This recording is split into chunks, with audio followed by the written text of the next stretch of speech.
ಜನಗಳ ಮನವಿಯನ್ನ BSNL officer ಅವರಿಗೆ ಕೊಡ್ತೇವೆ. ಈಗ 6 ತಾರೀಕಿನ ಒಳಗೆ ನಾವು ಕೊಡ್ತೇವೆ.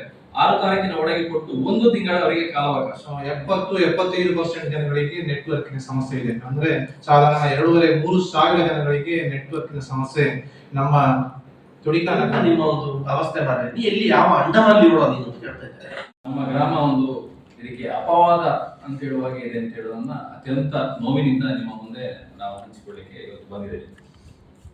ಸುಮಾರು 2009ರಿಂದ 2009ರಲ್ಲಿ ನಮಗೆ BSNL ಟವರ್ ತೊಡಿಕಾನಕ್ಕೆ ಪಾಸ್ ಆಯಿತು, ಮತ್ತೆ ಕನೆಕ್ಟಿವಿಟಿ ಸ್ಟಾರ್ಟ್ ಆಯಿತು. ಅದಕ್ಕಿಂತ ಮೊದಲು ನಾವು ಆ ಟವರ್ ಅನ್ನು ಹಾಕಿಸ್ಕೊಳ್ಳಿಕ್ಕೆ ಒಂದು ಹೋರಾಟವನ್ನೇ ಮಾಡಿದ್ವಿ. ಬಹಳ ಹೋರಾಟ ಮಾಡಿ ಅದೇನು ಜನಪ್ರತಿನಿಧಿಗಳ ಕಡೆಯಿಂದಲ್ಲ, ನಾನು ಈ ಸಂದರ್ಭದಲ್ಲಿ ತೊಡಿಕಾನ ವಸಂತ ಭಟ್ರರನ್ನ ನಾನು ಸ್ಮರಿಸಿಕೊಳ್ಬೇಕು. ವಸಂತ ಭಟ್ರ ಪ್ರಯತ್ನದಿಂದಾಗಿ ಇವತ್ತು ತೊಡಿಕಾನದಲ್ಲಿ BSNL ಭಾಷೆಯಲ್ಲಿ ಹೇಳುವುದಾದ್ರೆ ಮಲ್ಲಿಕಾರ್ಜುನ ಟವರ್ ಇವತ್ತು ಎಸ್ಟಾಬ್ಲಿಷ್ ಅವರ ಪ್ರಯತ್ನದಿಂದಾಗಿ. ಅದಾಗಿ ಸುಮಾರು 5-6 ವರ್ಷಗಳ ಕಾಲ ನಮಗೆ ಯಾವುದೇ ಸಮಸ್ಯೆ ಇರಲಿಲ್ಲ. ಭಾರಿ ಚೆನ್ನಾಗಿ ಕೆಲಸ ಮಾಡ್ತಾ ಇತ್ತು. ನಾವೆಲ್ಲ ಹೊಸ ಸಿಮ್ಗಳನ್ನು ಪಡ್ಕೊಂಡೆವು, ಹೊಸ ಫೋನ್ಗಳನ್ನು ತಗೊಂಡೆವು. ನಾವು ಕೂಡ ಮೊಬೈಲ್ ತಂತ್ರಜ್ಞಾನಕ್ಕೆ ಒದಗಿಕೊಂಡೆವು. ಹಾಗಾಗಿ ನಮ್ಮ ಹತ್ರ ಇರುವಂತಹ ಲ್ಯಾಂಡ್ಲೈನ್ ಫೋನ್ಗಳೆಲ್ಲ ಡಿಸ್ಕನೆಕ್ಟ್ ಆಗ್ತಾ ಉಂಟು. ನಮ್ಮಲ್ಲಿ ಎಲ್ಲರಲ್ಲಿ ಹೆಚ್ಚಿನವರಲ್ಲಿ ನಮ್ಮ ಹತ್ರ ಲ್ಯಾಂಡ್ಲೈನ್ ಫೋನ್ಗಳಿತ್ತು. ಮೊಬೈಲ್ ಬಂದಿದೆ ಕನೆಕ್ಟಿವಿಟಿ, ಹಾಗಾಗಿ ನಮಗೆ ಅದು ಅವಶ್ಯಕತೆ ಅಂತ ಅನಿಸಲಿಲ್ಲ. ಹಾಗಾಗಿ ನಾವೆಲ್ಲ ಲ್ಯಾಂಡ್ಲೈನ್ ಫೋನ್ಗಳನ್ನು ಡಿಸ್ಕನೆಕ್ಟ್ ಮಾಡಿಕೊಂಡೆವು. ಆದರೆ ಅದರ ಸಮಸ್ಯೆಯ ಕರಾಳ ರೂಪ ಅನಾವರಣಗೊಂಡದೇ ಅದರ ನಂತರ. ಸುಮಾರು ಒಂದು 7-8 ವರ್ಷಗಳಾದ ಮೇಲೆ ಬ್ಯಾಟ್ರಿ ಕೈ ಕೊಡ್ಲಿಕ್ಕೆ ಸ್ಟಾರ್ಟ್ ಆಯಿತು. ಬ್ಯಾಟ್ರಿ ಮೇಂಟೆನೆನ್ಸ್ ಪ್ರಾಬ್ಲಮ್ ಇಂದಾಗಿಯೋ ಅಥವಾ ಕಳಪೆ ಬ್ಯಾಟ್ರಿ ಅಂತ ಗೊತ್ತಿಲ್ಲ, ಬ್ಯಾಟ್ರಿ ಕೈಗೊಳ್ಳಿಕ್ಕೆ ಶುರುವಾಯಿತು. ಅಲ್ಲಿ ಇದ್ದಂಥ ಜನರೇಟರ್ಗಳನ್ನು ಕೂಡ ಆಪರೇಟರ್ಗಳು ಸ್ಟಾರ್ಟ್ ಮಾಡ್ತಿರಲಿಲ್ಲ. ಹಾಗಾಗಿ ನಮಗೆ ಫಸ್ಟಿಗೆ ಒಂದು ಕರೆಂಟ್ ಬಂದಾಗ ಒಂದು 3-4 ಅವರ್ಸ್ ಬ್ಯಾಟ್ರಿ ಬ್ಯಾಕಪ್ ಬರ್ತಾ ಇತ್ತು, ಆಮೇಲೆ ಬರ್ತಾ ಇರಲಿಲ್ಲ. ಆಮೇಲೆ ಕನೆಕ್ಟಿವಿಟಿ ಡಿಸ್ಕನೆಕ್ಟ್ ಆಗ್ತಾ ಇತ್ತು. ಅದು ಮುಂದುವರಿದು ಬ್ಯಾಟ್ರಿ ಕಂಪ್ಲೀಟ್ 8 ಸೆಲ್ಗಳು ಉಂಟು. ಅದರಲ್ಲಿ 8 ಸೆಲ್ಗಳಲ್ಲಿ 8 ಸೆಲ್ಗಳು ಹೋಯ್ತು. ಆಮೇಲೆ ನಾವೆಲ್ಲ ಜಗಳ ಮಾಡಿಕೊಂಡು ಒಂದ್ಸತಿ ಬ್ಯಾಟ್ರಿಯನ್ನ ತಂದು ಹಾಕಿ ಅದು ಯಾವುದೋ ಸೆಕೆಂಡ್ ಹ್ಯಾಂಡ್ ಬ್ಯಾಟ್ರಿಗಳನ್ನು ವಾಪಸ್ ಬೇರೆ ಕಡೆಯಿಂದ ತಂದು ನಮಗೆ ಹಾಕಿ ಒಮ್ಮೆ ಕಣ್ಣೊರೆಸುವ ತಂತ್ರ ಮಾಡಿದ್ರು. ಅದು ದೊಡ್ಡ ಪ್ರಯೋಜನ ಅಂತ ಆಗಲಿಲ್ಲ. ಕಳೆದ 10 ವರ್ಷಗಳಲ್ಲಿ ಯಾವುದೇ ರೀತಿಯ ಮೇಂಟೆನೆನ್ಸ್ ಇಲ್ಲದೆ ನಮ್ಮ ತೊಡಿಕಾನ ಮಲ್ಲಿಕಾರ್ಜುನ ಟವರ್ ಕರೆಂಟ್ ಬಂದಾಗ ಮಾತ್ರ ಆನ್ ಆಗುವಂತ ಪರಿಸ್ಥಿತಿ ಇದೆ. ಈಗ ಕಳೆದ 2 ವರ್ಷಗಳಲ್ಲಿ ಏನಾಗಿದೆ ಅಂತ ಹೇಳಿದ್ರೆ ಕರೆಂಟ್ ಇದ್ದಾಗಲೂ ಕೂಡ ಟವರ್ ವರ್ಕ್ ಆಗ್ತಾ ಇಲ್ಲ. ಈ ಟವರ್ ನ ಈ ಸಮಸ್ಯೆಯನ್ನ ಸಾಧಾರಣ ನಾವು ಹೇಳದಂತ ಜನಗಳೇ ಇಲ್ಲ. ಜನಪ್ರತಿನಿಧಿಗಳಿರ್ಬೋದು, ಅದು ಶಾಸಕರಾದಿಯಾಗಿ ಸಂಸದರಾದಿಯಾಗಿ CM ನವರೆಗೆ ಕೂಡ ನಾವು ರೀಚ್ ಮಾಡಿದ್ದೇವೆ. ಅಲ್ಲಿಗೆ ಹೋದ್ರು ಕೂಡ ಅವರ ಯಾವುದೇ ಜನಪ್ರತಿನಿಧಿಗಳ ಸಹಾಯ ನಮಗೆ ಸಿಕ್ಕಿಲ್ಲ. ಅಥವಾ ಅವರು ಅಧಿಕಾರಿಗಳೊಟ್ಟಿಗೆ ಮಾತಾಡಿದ್ರು ಕೂಡ ಅಧಿಕಾರಿಗಳಿಂದ ಸೂಕ್ತವಾದ ಸ್ಪಂದನೆ ನಮಗೆ ದೊರಕಿಲ್ಲ. ಈ ಟವರ್ ಸರಿಯಾಗಿಲ್ಲ. BSNL ಆಫೀಸರ್ಗಳು ನಮ್ಮ ಸ್ಟೇಟ್ ಲೆವೆಲ್ನ ಸೀನಿಯರ್ ಆಫೀಸರ್ ರವಿ ಅವ್ರನ್ನ ಕರ್ಕೊಂಡು ಬಂದು ಈ ಟವರ್ನ ಮತ್ತೆ ಈ ಸಮಸ್ಯೆಯ ಬಗ್ಗೆ ನಾವು ಹೇಳಿದ್ದೇವೆ.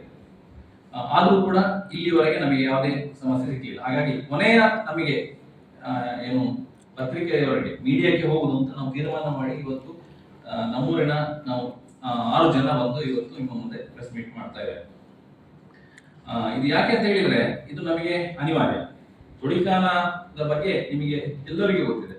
ಮಲ್ಲಿಕಾರ್ಜುನ ದೇವಸ್ಥಾನ ಇವತ್ತು ಸೀಮೆ ದೇವಸ್ಥಾನವಾಗಿ ಎಷ್ಟು ಜನ ಭಕ್ತಾದಿಗಳು ಬರ್ತಾ ಇದ್ದಾರೆ ದೇವಸ್ಥಾನಕ್ಕೆ. ಅವರಿಗೆ ಯಾವ ರೀತಿಯ ಅನಾನುಕೂಲ ಆಗ್ತಾ ಇದೆ, ಅಲ್ಲಿರುವ ಜನಗಳಿಗೆ ಯಾವ ರೀತಿಯ ಅನುಕೂಲ ಆಗ್ತಿದೆ ಅಂತ ಹೇಳೋದನ್ನ ನಾವು ಮೊದಲು ಈಗ ನಾನು ಹೇಳ್ತೇನೆ. ಆಮೇಲೆ ಸರ್ಕಾರದ ವ್ಯವಸ್ಥೆಯಿಂದ, ಪಂಚಾಯತ್ ವ್ಯವಸ್ಥೆಯಿಂದ ಯಾವ ರೀತಿ ಆಗ್ತದೆ. ದೀಪಕ್ ಅವರು APMCಯ ಅಧ್ಯಕ್ಷ ಮಾತ್ರ ಅಲ್ಲ, ಅವರೊಂದು ಇಂಡಸ್ಟ್ರಿಯಲಿಸ್ಟ್ ಕೂಡ. ಅವರೊಂದು ಸಣ್ಣ ಫ್ಯಾಕ್ಟರಿಯನ್ನು ನಡೆಸ್ತಾ ಇದ್ದಾರೆ. ಈಗ ಅವರಿಗೆ ಆಗುವಂತ ಸಮಸ್ಯೆಗಳು ಏನೇನು ಹೇಳುವಂತ ಅವ್ರು ಹೇಳ್ತಾರೆ. ಈ ಟವರ್ನ ಬಗ್ಗೆ ಪ್ರಧಾನಮಂತ್ರಿಯವರವರೆಗೆ ರೀಚ್ ಆದವರು ವಿಜಯ್ ಮರವಾಡ ಅವರು ಯಾವ ರೀತಿಯ ಪ್ರಯತ್ನಗಳನ್ನು ಮಾಡಿದ್ದಾರೆ, ಅದರಿಂದ ಔಟ್ಕಮ್ ಏನಾಗಿದೆ ಅಂತ ಹೇಳಿ ಅವ್ರು ಹೇಳ್ತಾರೆ.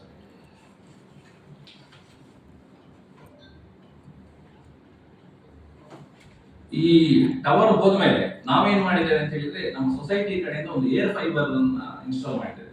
ಏರ್ ಫೈಬರ್ ಹೇಗೆ ಅಂತ ಹೇಳಿದ್ರೆ OFC ಅಲ್ಲಿ ಟವರ್ ಹೊರಗೆ ಬರ್ತದೆ.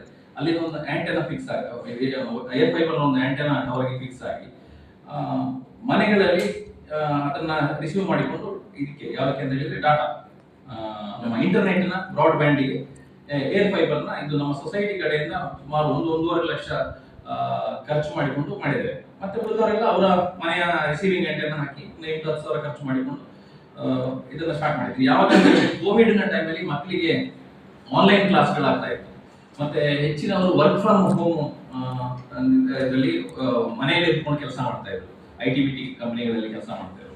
ಅವರಿಗೆ ಅನುಕೂಲವಾಗಲಿ ಅಂತ ಹೇಳಿ ನಾವು ಸೊಸೈಟಿಯಿಂದ ಮಾಡಿದ್ವಿ. ಹೆಚ್ಚಿನವರು ತಗೊಂಡಿದ್ದಾರೆ. ಈಗ BSNL ನ ಫೈಬರ್ ಕೂಡ ಬಂದಿದೆ, ಈಗ ಮತ್ತೆ ಇನ್ನೊಂದು ಪ್ರೈವೇಟ್ ಫೈಬರ್ ಕೂಡ ಬಂದಿದೆ. ಇದನ್ನ ಕೆಲವರು ಹಾಕಿಕೊಂಡು ಡಾಟಾ ಇಂಟರ್ನೆಟ್ ನ ವ್ಯವಸ್ಥೆಗೆ ಕೆಲವರಿಗೆ ಯಾರಿಗೆ ಅಗತ್ಯ ಉಂಟು ಅದನ್ನು ಪೂರೈಸಿಕೊಂಡಿಲ್ಲ. ಆದರೆ ಜನಸಾಮಾನ್ಯ ಜನರಿಗೆ ಇವತ್ತು ವಾಯ್ಸ್ ನ ಅಗತ್ಯ ಇದೆ, ಯಾವುದು ಅಂತಂದ್ರೆ ಮೊಬೈಲ್ ನೆಟ್ವರ್ಕ್ ನ ಅಗತ್ಯ ಇದೆ. ಇವತ್ತು ಎಲ್ಲ ನಮ್ಮ ದೈನಂದಿನ ಚಟುವಟಿಕೆಗಳು ಸರ್ಕಾರೇತರ ಕೆಲಸಗಳು ನಡೆಯೋದು ಈ ಮೊಬೈಲ್ ನೆಟ್ವರ್ಕ್ ಮುಖಾಂತರ. ಯಾವುದೇ ಒಂದು ಕೆಲಸ ಪಾರ್ಸೆಲ್ನಿಂದ ಹಿಡಿದು ಸರ್ಕಾರದ RTC ಇಂದ ಹಿಡಿದು ಯಾವುದೇ ಒಂದು ತಂತ್ರಾಂಶವನ್ನು ಉಪಯೋಗ ಮಾಡಬೇಕು ಅಂತ ಹೇಳಿದ್ರೆ OTP ಅನ್ನ ಕೇಳ್ತಾರೆ. ಇವತ್ತು OTP ಬರೋದು ಇಲ್ಲಿ ನೆಟ್ವರ್ಕ್ ಇಲ್ಲ ಅಂತ ಹೇಳಿದ್ರೆ OTP ಬರದಂತ ಸಮಸ್ಯೆಗಳಾಗ್ತದೆ. ಅದು ಒಂದು. ಇನ್ನೊಂದೇನು ಅಂತ ಹೇಳಿದ್ರೆ ನಮ್ಮಲ್ಲಿರುವಂತಹ ಜನಗಳಿಗೆ ಏನಾದ್ರೂ ಅನಾರೋಗ್ಯ ಆಯ್ತು ಅಂತ ಹೇಳಿದ್ರೆ ನಮಗೆ ಒಂದು ಆಂಬ್ಯುಲೆನ್ಸ್ಗೆ ಫೋನ್ ಮಾಡಬೇಕು ಅಂತ ಹೇಳಿದ್ರೆ ನೆಟ್ವರ್ಕ್ ಇಲ್ಲ ನಮಗೆ. ಎಷ್ಟೋ ಸಂದರ್ಭಗಳಲ್ಲಿ ಉಂಟಲ್ಲ ಜನಗಳಿಗೆ ಅನಾರೋಗ್ಯವಾಗಿ ತೀರಿಯೋದಂತ ಪರಿಸ್ಥಿತಿಗಳು ಕೂಡ ಉಂಟು. ಆಂಬ್ಯುಲೆನ್ಸ್ ಸೂಕ್ತ ಸಮಯಕ್ಕೆ ಸಿಗದೆ ಹುಟ್ಟು ಸಾವಿನ ವಿವರಗಳು ಕೂಡ ತಿರುಗುದಿಲ್ಲ. ಒಮ್ಮೆ ಕನೆಕ್ಟಿವಿಟಿ ಹೋಯ್ತು ಅಂತ ಹೇಳಿದ್ರೆ ಕಳೆದ ವಾರದಲ್ಲಿ 5 ದಿವಸ ನಮಗೆ ಕಂಟಿನ್ಯೂಸ್ ನೆಟ್ವರ್ಕ್ ಇರಲಿಲ್ಲ. ಯಾರು ಸತ್ರು ಗೊತ್ತಿಲ್ಲ, ಯಾರು ಹುಟ್ಟಿದ್ರು ಗೊತ್ತಿಲ್ಲ. ಆ ತರ ಒಂದು ಪರಿಸ್ಥಿತಿ ಇವತ್ತು ತುಡಿಕಾನ ಗ್ರಾಮದಲ್ಲಿ ಇದೆ. ಮಕ್ಕಳಿಗೆ, ಅದರಲ್ಲೂ ಕೋವಿಡ್ ನ ಟೈಮಲ್ಲಿ ಮಕ್ಕಳಿಗಂತೂ ಭಾರಿ ಕಷ್ಟದ ಪರಿಸ್ಥಿತಿ. ಆನ್ಲೈನ್ ಕ್ಲಾಸ್ಗಳಾಗ್ತಾ ಇತ್ತು. ಎಲ್ಲಿಯೋ ಗುಡ್ಡೆಯಲ್ಲಿ ಕೂತ್ಕೊಂಡು ನೆಟ್ವರ್ಕ್ ಸಿಗುವಲ್ಲಿಗೆ ಹೋಗಿ ಆನ್ಲೈನ್ ಕ್ಲಾಸ್ಗಳನ್ನ ಅಟೆಂಡ್ ಮಾಡಿದವರು ಸಣ್ಣ ಸಣ್ಣ ಹಿಂದೆ ನಾವು ಮಾಡ್ತಾ ಇದ್ವಲ್ಲ ಈ ಗದ್ದೆ ಕಾಯಲಿಕ್ಕೆ ಮಾಡುವಂತ ಒಂದು ಮಾಡುಕೂಲನಾಗಿ ಮಾಡಿಕೊಂಡು ನೆಟ್ವರ್ಕ್ ಸಿಗುವಲ್ಲಿ ಅಲ್ಲಿ ಮಕ್ಕಳನ್ನ ಆನ್ಲೈನ್ ಕ್ಲಾಸ್ ಅಟೆಂಡ್ ಮಾಡಿಸಿದವರು ಕೂಡ ಇದ್ದಾರೆ. ಮತ್ತೆ ಮನೆಯಲ್ಲಿರುವಂತ ಏಜ್ಡ್ ಪರ್ಸನ್ಗಳಿಗೆ ಸಹಾಯಕ್ಕಾಗಿ ಏನಾದ್ರೂ ಸಮಸ್ಯೆ ಆಯ್ತು, ಇನ್ನೊಬ್ಬರಿಗೆ ಹೇಳಬೇಕು ಅಂತ ಹೇಳಿ ಹೇಳ್ಕೊಳಕ್ಕಾಗದಂತ ಪರಿಸ್ಥಿತಿಯಲ್ಲಿ ಇವತ್ತು ತೊಡಿಕಾನದಲ್ಲಿ ಜನಗಳಿದ್ದಾರೆ. ಅವರಿಗೆ ಯಾರನ್ನೂ ಕರೀಲಿಕ್ಕೆ ಆಗದಂತ ಪರಿಸ್ಥಿತಿ. ನಮ್ಮ ಸೊಸೈಟಿಯ ಸದಸ್ಯರಿಗೂ ಕೂಡ ತುಂಬಾ ಇನ್ಕನ್ವೀನಿಯನ್ಸ್ ಆಗ್ತದೆ. ಯಾಕೆಂತ ಹೇಳಿದ್ರೆ ಇವತ್ತು ನಾವು ನಮ್ಮ ಸಾಲದ ಟ್ರಾನ್ಸಾಕ್ಷನ್ ಏನು ದಿನಾಂಕಗಳನ್ನ SMS ಮುಖಾಂತರ ತಿಳಿಸ್ತೇವೆ, ಅವರ ರಿಮೈಂಡರ್ ಗಳನ್ನ ಕಾಲ್ ಮುಖಾಂತರ ತಿಳಿಸ್ತೇವೆ. ಇವತ್ತು ತೊಡಿಕಾನ ಗ್ರಾಮದವರಿಗೆ ಹೆಚ್ಚಿನವರಿಗೆ ನಾವೇ ಕರೆದು ಸಾಲವನ್ನು ಮರುಪಾವತಿ ರಿಮೈಂಡರ್ ಮಾಡುವಂತ ಸನ್ನಿವೇಶ ನಿರ್ಮಾಣ ಆಗಿದೆ. ಅವರ ಟ್ರಾನ್ಸಾಕ್ಷನ್ SMS-ಗಳು ಇನ್ ಟೈಮ್ ಅಲ್ಲಿ ರೀಚ್ ಆಗೋದಿಲ್ಲ. ಅವರಿಗೆ ಅವರ ಬ್ಯಾಂಕ್ ಅಲ್ಲಿ ಆಗುವಂತ ಟ್ರಾನ್ಸಾಕ್ಷನ್ ಗೊತ್ತಾಗುತ್ತೆ, ಅದು ಅವರ ಹಕ್ಕು. ನನ್ನ ಟ್ರಾನ್ಸಾಕ್ಷನ್ ಏನಾಗ್ತದೆ ಅಂತ ತಿಳ್ಕೊಳ್ಳೋ ಅದನ್ನ ನಾವು ಒದಗಿಸಿಕೊಟ್ಟರು ಕೂಡ ಈ ನೆಟ್ವರ್ಕ್ ನ ಇನ್ಕನ್ವೀನಿಯನ್ಸ್ ಅವರಿಗೆ ಇವತ್ತು ತಿಳಿದುಕೊಳ್ಳಲಾಗದ ಪರಿಸ್ಥಿತಿ ಇದೆ. ಫ್ರೂಟ್ಸ್ ತಂತ್ರಾಂಶದಲ್ಲಿ ಇವತ್ತು ಅವರ ಸಾಲವನ್ನ ಮಾರ್ಗೇಜ್ ಮಾಡಬೇಕು ಅಂತ ಹೇಳಿದ್ರೆ ಸರ್ಕಾರ ಫ್ರೂಟ್ಸ್ ತಂತ್ರಾಂಶವನ್ನ ತಂದಿದೆ. ಫ್ರೂಟ್ಸ್ ತಂತ್ರಾಂಶದ ಮುಖಾಂತರ ಅದು ರಿಜಿಸ್ಟರ್ ಆಗ್ತದೆ ಅವರ ಸಾಲ. ಬಟ್ ಅಲ್ಲಿ ಕೂಡ ಏನಂತ ಹೇಳಿದ್ರೆ ತಮ್ಮ OTP ಅವ್ರ ತಮ್ಮ ಬಂದು ನೆಟ್ವರ್ಕ್ ಡೌನ್ ಇತ್ತು, ಹಾಗಾಗಿ ಅವರಿಗೆ OTP-ಯಲ್ಲಿ ಸುಲಭದಲ್ಲಿ ಆಗ್ತದೆ. ಅದು ಕೂಡ ತೊಡಿಕಾನದವರಿಗೆ ಮಾಡ್ಲಿಕ್ಕೆ ಆಗೋದಿಲ್ಲ. ಯಾಕಂತ ಹೇಳಿದ್ರೆ OTP ಬರುದೇ ಇಲ್ಲ ನೆಟ್ವರ್ಕ್. ಇನ್ನು ಕ್ರಾಪ್ ಸರ್ವೆ ಮತ್ತೆ ಕ್ರಾಪ್ ಎಂಟ್ರಿ ಇದಕ್ಕೆ ಕೂಡ ಬಂದವರು ಕರೆಂಟ್ ಯಾವಾಗ ಬರ್ತದೆ ಅಂತ ಹೇಳಿ ಕಾಯ್ದು ಹೋಗುವಂತ ಪರಿಸ್ಥಿತಿ ಇದೆ. RTC ಆಧಾರ್ ಲಿಂಕ್ ಮಾಡಿಕೊಳ್ಳಿಕ್ಕೆ ಇವತ್ತು RTC ಆಧಾರ್ ಲಿಂಕ್ ಕಡ್ಡಾಯ ಮಾಡಿದ್ದಾರೆ.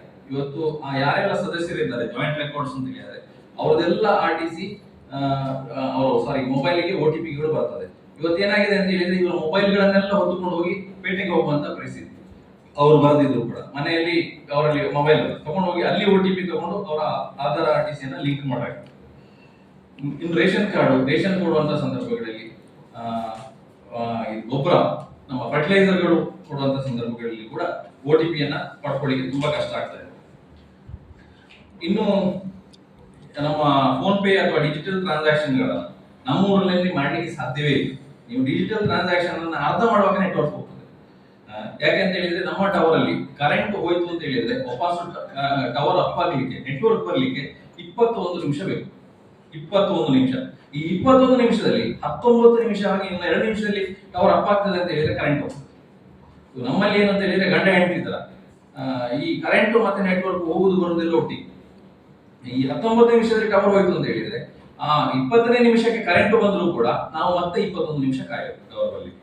ಇಂಥ ಹೀನಾಯ ಪರಿಸ್ಥಿತಿಯಲ್ಲಿ ತೊಡಿಕಾನದ ಮಲ್ಲಿಕಾರ್ಜುನ ಟವರ್ ಇದೆ. ಇನ್ನು ಪಾರ್ಸೆಲ್ ಸರ್ವಿಸ್ಗಳು ಆನ್ಲೈನ್ ಅಲ್ಲಿ ಈ ನಾವು ಯಾವ್ದಾದ್ರು ಬುಕ್ ಮಾಡ್ತೇವೆ, ಅವ್ರಿಗೆ ನಮಗೆ ಪಾರ್ಸೆಲ್ ಅನ್ನ ಹ್ಯಾಂಡ್ ಓವರ್ ಮಾಡಬೇಕು ಅಂತ ಹೇಳಿದ್ರೆ OTP-ಗಳು ಬೇಕೇ ಬೇಕು. OTPಗಳು ಇಲ್ಲದೆ ಅವ್ರು ಹ್ಯಾಂಡ್ ಓವರ್ ಮಾಡೋದಿಲ್ಲ. ಎಷ್ಟೋ ಪಾರ್ಸಲ್ಗಳು ರಿಟರ್ನ್ ಹೋದಂಥದ್ದು ಇದೆ OTP ಸಿಗದೆ.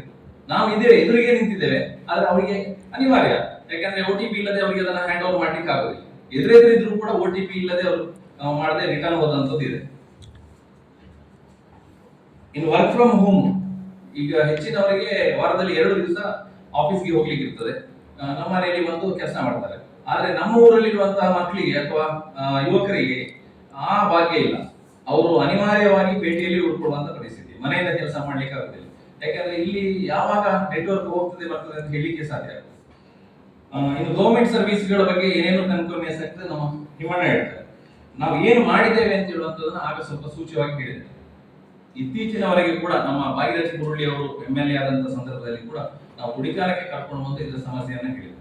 ಅವ್ರು ಅಲ್ಲಿಂದಲೇ ಫೋನ್ ಮಾಡಿ ಇವರ BSNL ಆಫೀಸರ್ಗಳೊಟ್ಟಿಗೆ ಮಾತಾಡಿದಂತ ಸಂದರ್ಭದಲ್ಲಿ ನಮ್ಮ ಇಮಿಡಿಯೇಟ್ ನಮ್ಮ ಆಫೀಸರ್ನ ಕರ್ಕೊಂಡು ಕರೆಸಿ ಸರ್ವೆ ಮಾಡ್ತೇನೆ ಅಂತ ಹೇಳುವಂತ ಒಂದು ಮಾತನ್ನ ಹೇಳಿದ್ದು ಬಿಟ್ರೆ ಬೇರೆ ಏನು ಮಾಡಿಲ್ಲ. ಹಿಂದಿನ ಸಂಸದರಾದಂತ ನಳಿನ್ ಕುಮಾರ್ ಕಟೀಲ್ ಅವರಿಗೆ 4 ಬಾರಿ ಮನವಿಯನ್ನ ಕೊಟ್ಟಿದೆ. 4 ಬಾರಿ ಮನವಿಯನ್ನ ಕೊಟ್ಟು ಅವರು ಕೂಡ ಅವರ ಆಫೀಸಿಗೆ ಅವ್ರನ್ನ ಆಫೀಸರ್ಗಳನ್ನ ಕರೆಸಿ ಅವರು ಕೂಡ ವಾರ್ನ್ ಮಾಡಿದ್ರು, ಇಮಿಡಿಯೇಟ್ ಪ್ರಯಾರಿಟಿ ಬೇಸಿಸ್ ಅಲ್ಲಿ ಇಲ್ಲಿಗೆ ಬ್ಯಾಟರಿಗಳನ್ನ ಹಾಕಬೇಕು. ಬಟ್ ಅವ್ರ ಪ್ರಯಾರಿಟಿ ಯಾರಿಗೆ ಕೊಡ್ತಾ ಇದ್ದಾರೆ ಅಂತ ಹೇಳಿದ್ರೆ ಪೇಟೆಗೆ ಕೊಡ್ತಾ ಇದ್ದಾರೆ. ಪೇಟೆಯಲ್ಲಿ ಜನಗಳಿಗೆ BSNL ಟವರ್ನ ಅಗತ್ಯತೆ ಇಲ್ಲ. ಯಾಕಂತ ಹೇಳಿದ್ರೆ ಅವರಿಗೆ ಆಲ್ಟರ್ನೇಟ್ ಆಗಿ ಬೇರೆ ಇದು ಸರ್ವಿಸ್ ಪ್ರೊವೈಡರ್ಗಳಿದ್ದಾರೆ. ಏರ್ಟೆಲ್ ಇದೆ, ಜಿಯೋ ಇದೆ, ಐಡಿಯಾ ಇದೆ, ಯಾವ ಬೇಕಾದ್ರೂ ಅವ್ರನ್ನ ಉಪಯೋಗಿಸ್ಕೊಂಡು ಅವ್ರು BSNL ಮೇಲೆ ಡಿಪೆಂಡೆಂಟ್ ಅಲ್ಲ. ಬಟ್ ತೊಡಿಕಾರದಂತ ಗ್ರಾಮೀಣ ಪ್ರದೇಶಕ್ಕೆ ನಮಗೆ BSNL ಅನಿವಾರ್ಯ. ನಮಗೆ ಯಾವುದೇ ಬೇರೆ ಆಲ್ಟರ್ನೇಟಿವ್ ಸರ್ವಿಸ್ ಪ್ರೊವೈಡರ್ ಇಲ್ಲ. ನಾಗಲೇ ಹೇಳಿದಾಗೆ BSNL ನ ರವಿ ಅಂತ ಹೇಳುವಂತ ಸೀನಿಯರ್ ಆಫೀಸರ್ ಬ್ಯಾಂಗ್ಳೂರಲ್ಲಿ ಇದ್ದಾರೆ. ಅವ್ರನ್ನ ಕರ್ಕೊಂಡು CGM ಅವರನ್ನ ಕರ್ಕೊಂಡು ಬಂದು ನಾವು ಇಡೀ ಟವರ್ನ ಮತ್ತು ನಮ್ಮ ಸಮಸ್ಯೆಗಳನ್ನ ಬಗ್ಗೆ ಹೇಳಿ ನಾವು ಸೊಸೈಟಿಲಿ ಒಂದು ಮೀಟಿಂಗ್ ಕೂಡ ಮಾಡಿದ್ದೇವೆ. ಬ್ಯಾಟರಿ ಬಂದ ತಕ್ಷಣ ಪ್ರಯಾರಿಟಿಯಲ್ಲಿ ನಿಮ್ಮ ಟವರ್ಗೆ ಪೊಲಿಟಿಕಲ್ ಆಶ್ವಾಸನೆಯನ್ನ ಕೊಟ್ಟು ಹೋಗಿದ್ದು ಬಿಟ್ರೆ, ನಾನು ಇವಾಗಲೂ ಕಾಲ್ ಮಾಡಿದ್ರೆ ಕೊಡ್ತೇನೆ, ಸೆಕೆಂಡ್ ಫೇಸ್ ಅಲ್ಲಿ ಕೊಡ್ತೇನೆ, ಥರ್ಡ್ ಫೇಸ್ ಅಲ್ಲಿ ಕೊಡ್ತೇನೆ ಅಂತ ಹೇಳುವಂತ ಭರವಸೆ ಮಾತ್ರ ನಮಗೆ ಬರ್ತಾ ಉಂಟು. ಹಾಗಾಗಿ ನಮಗೀಗ ಅನಿವಾರ್ಯವಾಗಿ ನಿಮ್ಮ ಮುಂದೆ ಬಂದು ನಮ್ಮ ಸಮಸ್ಯೆಗಳನ್ನ ಹೇಳ್ಕೊಳ್ಬೇಕು. ಇದು ಹೋರಾಟದ ಹಾದಿಯನ್ನ ಹಿಡಿದಿದ್ರೆ ನಮಗೆ ಹೋರಾಟದಲ್ಲಿ ಪಡ್ಕೊಂಡ ಟವರ್ ಅನ್ನ ನಮಗೆ ಜನೋಪಯೋಗಿಯಾಗಿ ಉಪಯೋಗ ಮಾಡಲಿಕ್ಕೆ ಉಳಿಸಿಕೊಳ್ಳಿಕ್ಕೆ ಸಾಧ್ಯ ಇಲ್ಲ ಅಂತ ಹೇಳುವಂತ ತೀರ್ಮಾನಕ್ಕೆ ನಾವೆಲ್ಲ ಬಂದಿದ್ದೇವೆ. ಹಾಗಾಗಿ ನಾವು BSNL ಅವರಿಗೆ ಈ ಪತ್ರಿಕಾಗೋಷ್ಠಿಯ ಮುಖಾಂತರ ಮನವಿ ಮಾಡಿಕೊಳ್ಳುವುದು ಏನು ಅಂತ ಹೇಳಿದ್ರೆ, ಈ ಪತ್ರಿಕಾಗೋಷ್ಠಿ ನಡೆದ ಮೇಲೆ ನಾವೆಲ್ಲರೂ ಹೋಗಿ BSNL ಆಫೀಸರ್ಗಳನ್ನು ಮನವಿ ಕೊಡ್ತೇವೆ. ಪಂಚಾಯತಿನ ಮುಖಾಂತರ ಅವರ ಸಾಮಾನ್ಯ ಸಭೆಯಲ್ಲಿ ನಿರ್ಣಯ ಮಾಡಿ ಮತ್ತು ನಮ್ಮ ಜನಗಳ ಮನವಿಯನ್ನ BSNL ಆಫೀಸರ್ ಅವರಿಗೆ ಕೊಡ್ತೇವೆ. ಈಗ 6 ತಾರೀಕಿನ ಒಳಗೆ ನಾವು ಕೊಡ್ತೇವೆ. 6 ತಾರೀಕಿನ ಒಳಗೆ ಕೊಟ್ಟು 1 ತಿಂಗಳ ಅವರಿಗೆ ಕಾಲಾವಕಾಶ. 1 ತಿಂಗಳವರೆಗೆ ನಮ್ಮ ಟವರಿನ ಬ್ಯಾಟರಿಗಳು ಸರಿಯಾಗಬೇಕು. ಜನರೇಟರ್ ಇದೆ, ಜನರೇಟರ್ ಬ್ಯಾಟರಿ ಲಾಂಗ್ ಕರೆಂಟ್ ಹೋದಂತ ತುಂಬಾ ದಿವಸ 2-3 ದಿವಸ ಕರೆಂಟ್ ಹೋದಂತ ಸಂದರ್ಭದಲ್ಲಿ ಜನರೇಟರ್ ಸ್ಟಾರ್ಟ್ ಮಾಡಬೇಕು ಮತ್ತು ಜನರೇಟರ್ ಸ್ಟಾರ್ಟ್ ಮಾಡಲಿಕ್ಕೆ ಬೇಕಾದಂತ ಡೀಸೆಲ್ ಅನ್ನು ಅವರು ಪ್ರೊವೈಡ್ ಮಾಡಬೇಕು. OFC ಕನೆಕ್ಟಿವಿಟಿಯನ್ನು ಸರಿ ಮಾಡಬೇಕು. ಇವತ್ತು ನಾನು ಒಬ್ಬರ ಹತ್ರ BSNL ಕಾಂಟ್ರಾಕ್ಟ್ ಮಾಡ್ತಾ ಇದ್ದಂತ ಒಬ್ಬರೊಟ್ಟಿಗೆ ನಾನು ಮಾತಾಡಿಕೊಂಡು ಅಧ್ಯಕ್ಷರನ್ನು ಮಾತಾಡಿಕೊಂಡು ಬರ್ತಾ ಇದ್ದೆ. ಅವ್ರು ಹೇಳಿದ್ರು, ಈಗ ಕೊಡುವಂತ ಕೇಬಲ್ಗಳು ಅತ್ಯಂತ ಕಳಪೆ ಕೇಬಲ್ಗಳು, ಯಾವಾಗ ಹೋಗ್ತದೆ ಅಂತ ಹೇಳಿಕ್ಕೆ ಸಾಧ್ಯ ಇಲ್ಲ. ಇವತ್ತು ಹೇಗಿದೆ ಅಂತ ಹೇಳಿದ್ರೆ, ಇವತ್ತು ಏರ್ ಫೈಬರ್ ನ ಕೇಬಲ್ ಸುಳ್ಯದಿಂದ ನಮಗೆ ತೊಡಿಕಾನಕ್ಕೆ ಬರಬೇಕಾದಂತ ಕೇಬಲ್ OFC ಮುಖಾಂತರ ಸಂಪಾದೆಗೆ ಹೋಗಿ ಅಲ್ಲಿಂದ ತೊಡಿಕಾನಕ್ಕೆ ಬರ್ತಾ ಇದೆ. ಯಾಕೆ ಏನು ಸಮಸ್ಯೆ ಆಗ್ತದೆ ಅಂತ ಹೇಳಿದ್ರೆ, ಈ ಅರಂತೋಡು ಮತ್ತೆ ಸಂಪಾದ್ಯ ಮಧ್ಯೆ ಏನಾದ್ರೂ OFC ಬ್ರೇಕ್ ಆಯ್ತು ಅಂತ ಹೇಳಿದ್ರೆ ತೊಡಿಕಾನಕ್ಕೆ ನೆಟ್ವರ್ಕ್ ಇಲ್ಲ.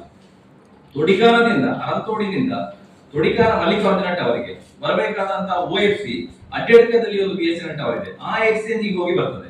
ಸಪೋಸ್ ಅಡ್ಡಡ್ಕ ಎಕ್ಸ್ಚೇಂಜ್ ನಲ್ಲಿ ಕರೆಂಟ್ ಇಲ್ಲ ಅಂತ ಹೇಳಿದ್ರೆ ತೊಡಿಕಾನದವರಿಗೆ ನೆಟ್ವರ್ಕ್ ಇಲ್ಲ. ಇಂತ ಒಂದು ಅವೈಜ್ಞಾನಿಕವಾದಂತಹ ಕೇಬಲಿಂಗ್ ಅನ್ನು ಮಾಡಿದ್ದಾರೆ. ನಾನು ಹೇಳೋದು ಇವ್ರಿಗೆ BSNL ಅವರಿಗೆ ಇಷ್ಟೇ, ಇವತ್ತು ಅರಂತೋಡಿನಿಂದ ಸುಳ್ಯದಿಂದ ತೊಡಿಕಾನ ಟವರ್ಗೆ ನೇರ ಕನೆಕ್ಟಿವಿಟಿ, ಅರಂತೋಡ್ ಎಕ್ಸ್ಚೇಂಜ್ ಒಂದು ನೇರ ಕನೆಕ್ಟಿವಿಟಿ ಕೊಡಬೇಕು. ಇದು ಯಾವುದೇ ಏನು ಡಿಪೆಂಡೆನ್ಸಿ ಇರಬಾರ್ದು, ಸಂಪಾದಿಗೆ ಹೋಗಿ ಬರೋದಾಗ್ಲಿ ಅಲ್ಲಿರುವಂತಹ ಕರೆಂಟಿನ ಮೇಲೆ ಡಿಪೆಂಡೆನ್ಸಿ ಯಾವುದು ಇರಬಾರ್ದು. ನಮಗೆ ನೇರವಾಗಿ ಕೇಬಲ್ ಬರಬೇಕು. ಹಾಗಾಗಿ ಕರೆಂಟ್ ಇದ್ದಂತ ಸಂದರ್ಭದಲ್ಲಿ ನಮಗೆ ಟವರ್ ಅಪ್ ಇರಬೇಕು. ಮತ್ತೆ ಈ ಕೇಬಲ್ ಹೋದಂತ ಸಂದರ್ಭದಲ್ಲಿ ಕೇಬಲ್ ಕಟ್ ಆಯ್ತು, OFC ಕಟ್ ಆಯ್ತು ಅಂತ ಹೇಳಿದ್ರೆ ಆ ಸಂದರ್ಭದಲ್ಲಿ ಡೆಡಿಕೇಟೆಡ್ ಸ್ಟಾಫ್ ಬೇಕು. ಇವತ್ತೇನು ಅಂತ ಹೇಳಿದ್ರೆ ಎಲ್ಲ ಭಾಗಕ್ಕೆ OFC ಬ್ರೇಕ್ ಆಯ್ತು ಅಂತ ಹೇಳಿದ್ರೆ ಒಬ್ಬ ಸಿಬ್ಬಂದಿ ಇದ್ದಾರೆ. ಈ ಒಬ್ಬ ಸಿಬ್ಬಂದಿಯನ್ನ ಇಟ್ಟುಕೊಂಡು ನಾವು ಫೋನ್ ಮಾಡಿದ್ರೆ ನಮ್ಮ ಮೇಲೆ ಜಗಳಕ್ಕೆ ಬರ್ತಾರೆ. ಅವರು ಯಾರು ಓಡೇಗುವಂತ ಪಪ್ಪು ನನ್ನ ಅಂತ ಜಗಳಕ್ಕೆ ಬರ್ತಾರೆ. ಹಾಗಾಗಿ ಒಂದೊಂದು ಸರ್ಕಲ್ಗೆ ಅಟ್ಲೀಸ್ಟ್ 1-2-3 ಜನ ಆದ್ರೂ ಏನು ಸ್ಟಾಫ್ಗಳನ್ನ ಹಾಕಬೇಕು ಅಂತ ನಾನು ಈ ಮುಖಾಂತರ ಮನವಿ ಮಾಡ್ತೇನೆ. ಇದು BSNL ಟವರ್ ಮೇಂಟೆನೆನ್ಸ್ ಪ್ರೈವೇಟಿಗೆ ಕೊಟ್ಟಿದ್ದಾರೆ. ಇದೇನಾಗಿದೆ ಅಂತ ಹೇಳಿದ್ರೆ ಅಧಿಕಾರಿಗಳ ಬೇಜವಾಬ್ದಾರಿತನದಿಂದಾಗಿ ಇದು ಸರಿಯಾಗಿ ನಡೀತಾ ಇಲ್ಲ. ಇಲ್ಲಿ ಲಾಭದಲ್ಲಿ ಇದ್ದಂತ BSNL ಇವತ್ತು ಮುಳುಗಿಸಿತು ಅಂತ ಹೇಳಿದ್ರೆ ಇದೇ ರೀತಿಯ ಬೇಜವಾಬ್ದಾರಿತನದಿಂದ ಮತ್ತು ಏನು ಅವೈಜ್ಞಾನಿಕ ಕಾಮಗಾರಿಗಳಿಂದ ಇವತ್ತು ಇದನ್ನು ಮುಳುಗಿಸಿದ್ದಾರೆ. ಹಾಗಾಗಿ ನಾನು ಸರ್ಕಾರದೊಟ್ಟಿಗೆ ಮತ್ತು ಅಧಿಕಾರಿಗಳೊಟ್ಟಿಗೆ ಮನವಿ ಮಾಡೋದು ಅಂತ ಹೇಳಿದ್ರೆ ಇದು BSNL ಇವತ್ತು ಏನು ಕಾರ್ಯನಿರ್ವಹಿಸ್ತಾ ಇದು ಜನಗಳ ಟ್ಯಾಕ್ಸ್ ದುಡ್ಡಿನಿಂದಲೇ ಮಾಡ್ತಾ ಇದ್ದಾರೆ. ಹಾಗಾಗಿ ಸರ್ಕಾರ ಇಷ್ಟು ದೊಡ್ಡ ಒಂದು ಸಂಸ್ಥೆಯನ್ನ ಮುಳುಗಿಸುವ ಬದಲು ಜನಗಳಿಗೆ ಉಪಯೋಗವಾಗಿ ಕೆಲಸ ಮಾಡಿ ಅಂತ ಹೇಳಿ ಅದು ನಮ್ಮಂತ ಗ್ರಾಮೀಣ ಪ್ರದೇಶಗಳಿಗೆ ಬೇರೆ ಯಾವುದೇ ಸರ್ವಿಸ್ ಪ್ರೊವೈಡರ್ಗಳು ಇಲ್ಲದಂತ ಊರುಗಳಿಗೆ ಈ BSNL ಅನ್ನು ಅಪ್ಪು ಮಾಡಿಕೊಟ್ಟು ಅಟ್ಲೀಸ್ಟ್ ನಾವು ಕೂಡ ಭಾರತದ ಕನಸಿನೊಂದಿಗೆ ಜೋಡಿಸಿಕೊಂಡು ಹೋಗುವಾಗ, ಯಾಕಂದ್ರೆ ಭಾರತ ಎಲ್ಲೋ ನಾಗಲೋಕದಲ್ಲಿ ಓಡ್ತಾ ಇದ್ರೆ ಆ ಭಾರತದ ಒಂದು ಭಾಗವಂತ ತೊಡಿಕಾನ ಒಂದು 50 ವರ್ಷ ಹಿಂದೆ ಹೋದ್ರೆ ಹೇಗೆ ಆಗ್ಬೋದು? ನಾವು ಕೂಡ ಭಾರತದ ಭಾಗವಾಗಬೇಕು. ಇವತ್ತು ದೇಶ ನಂಬರ್ 1 ಆಗುವಾಗ ನಾವು ಕೂಡ ಅದರೊಟ್ಟಿಗೆ ಅದೇ ಸ್ಪೀಡ್ ನಲ್ಲಿ ಸೇರಿಕೊಳ್ಬೇಕು ಅಂತ ಒಂದು ಮನವಿಯನ್ನು ಮಾಡ್ತಾರೆ. ಅಧ್ಯಕ್ಷರು ಗ್ರಾಮ ಪಂಚಾಯತಿಯಿಂದ ಆಗುವಂತ ಸಮಸ್ಯೆಗಳನ್ನು ಹೇಳ್ತಾರೆ.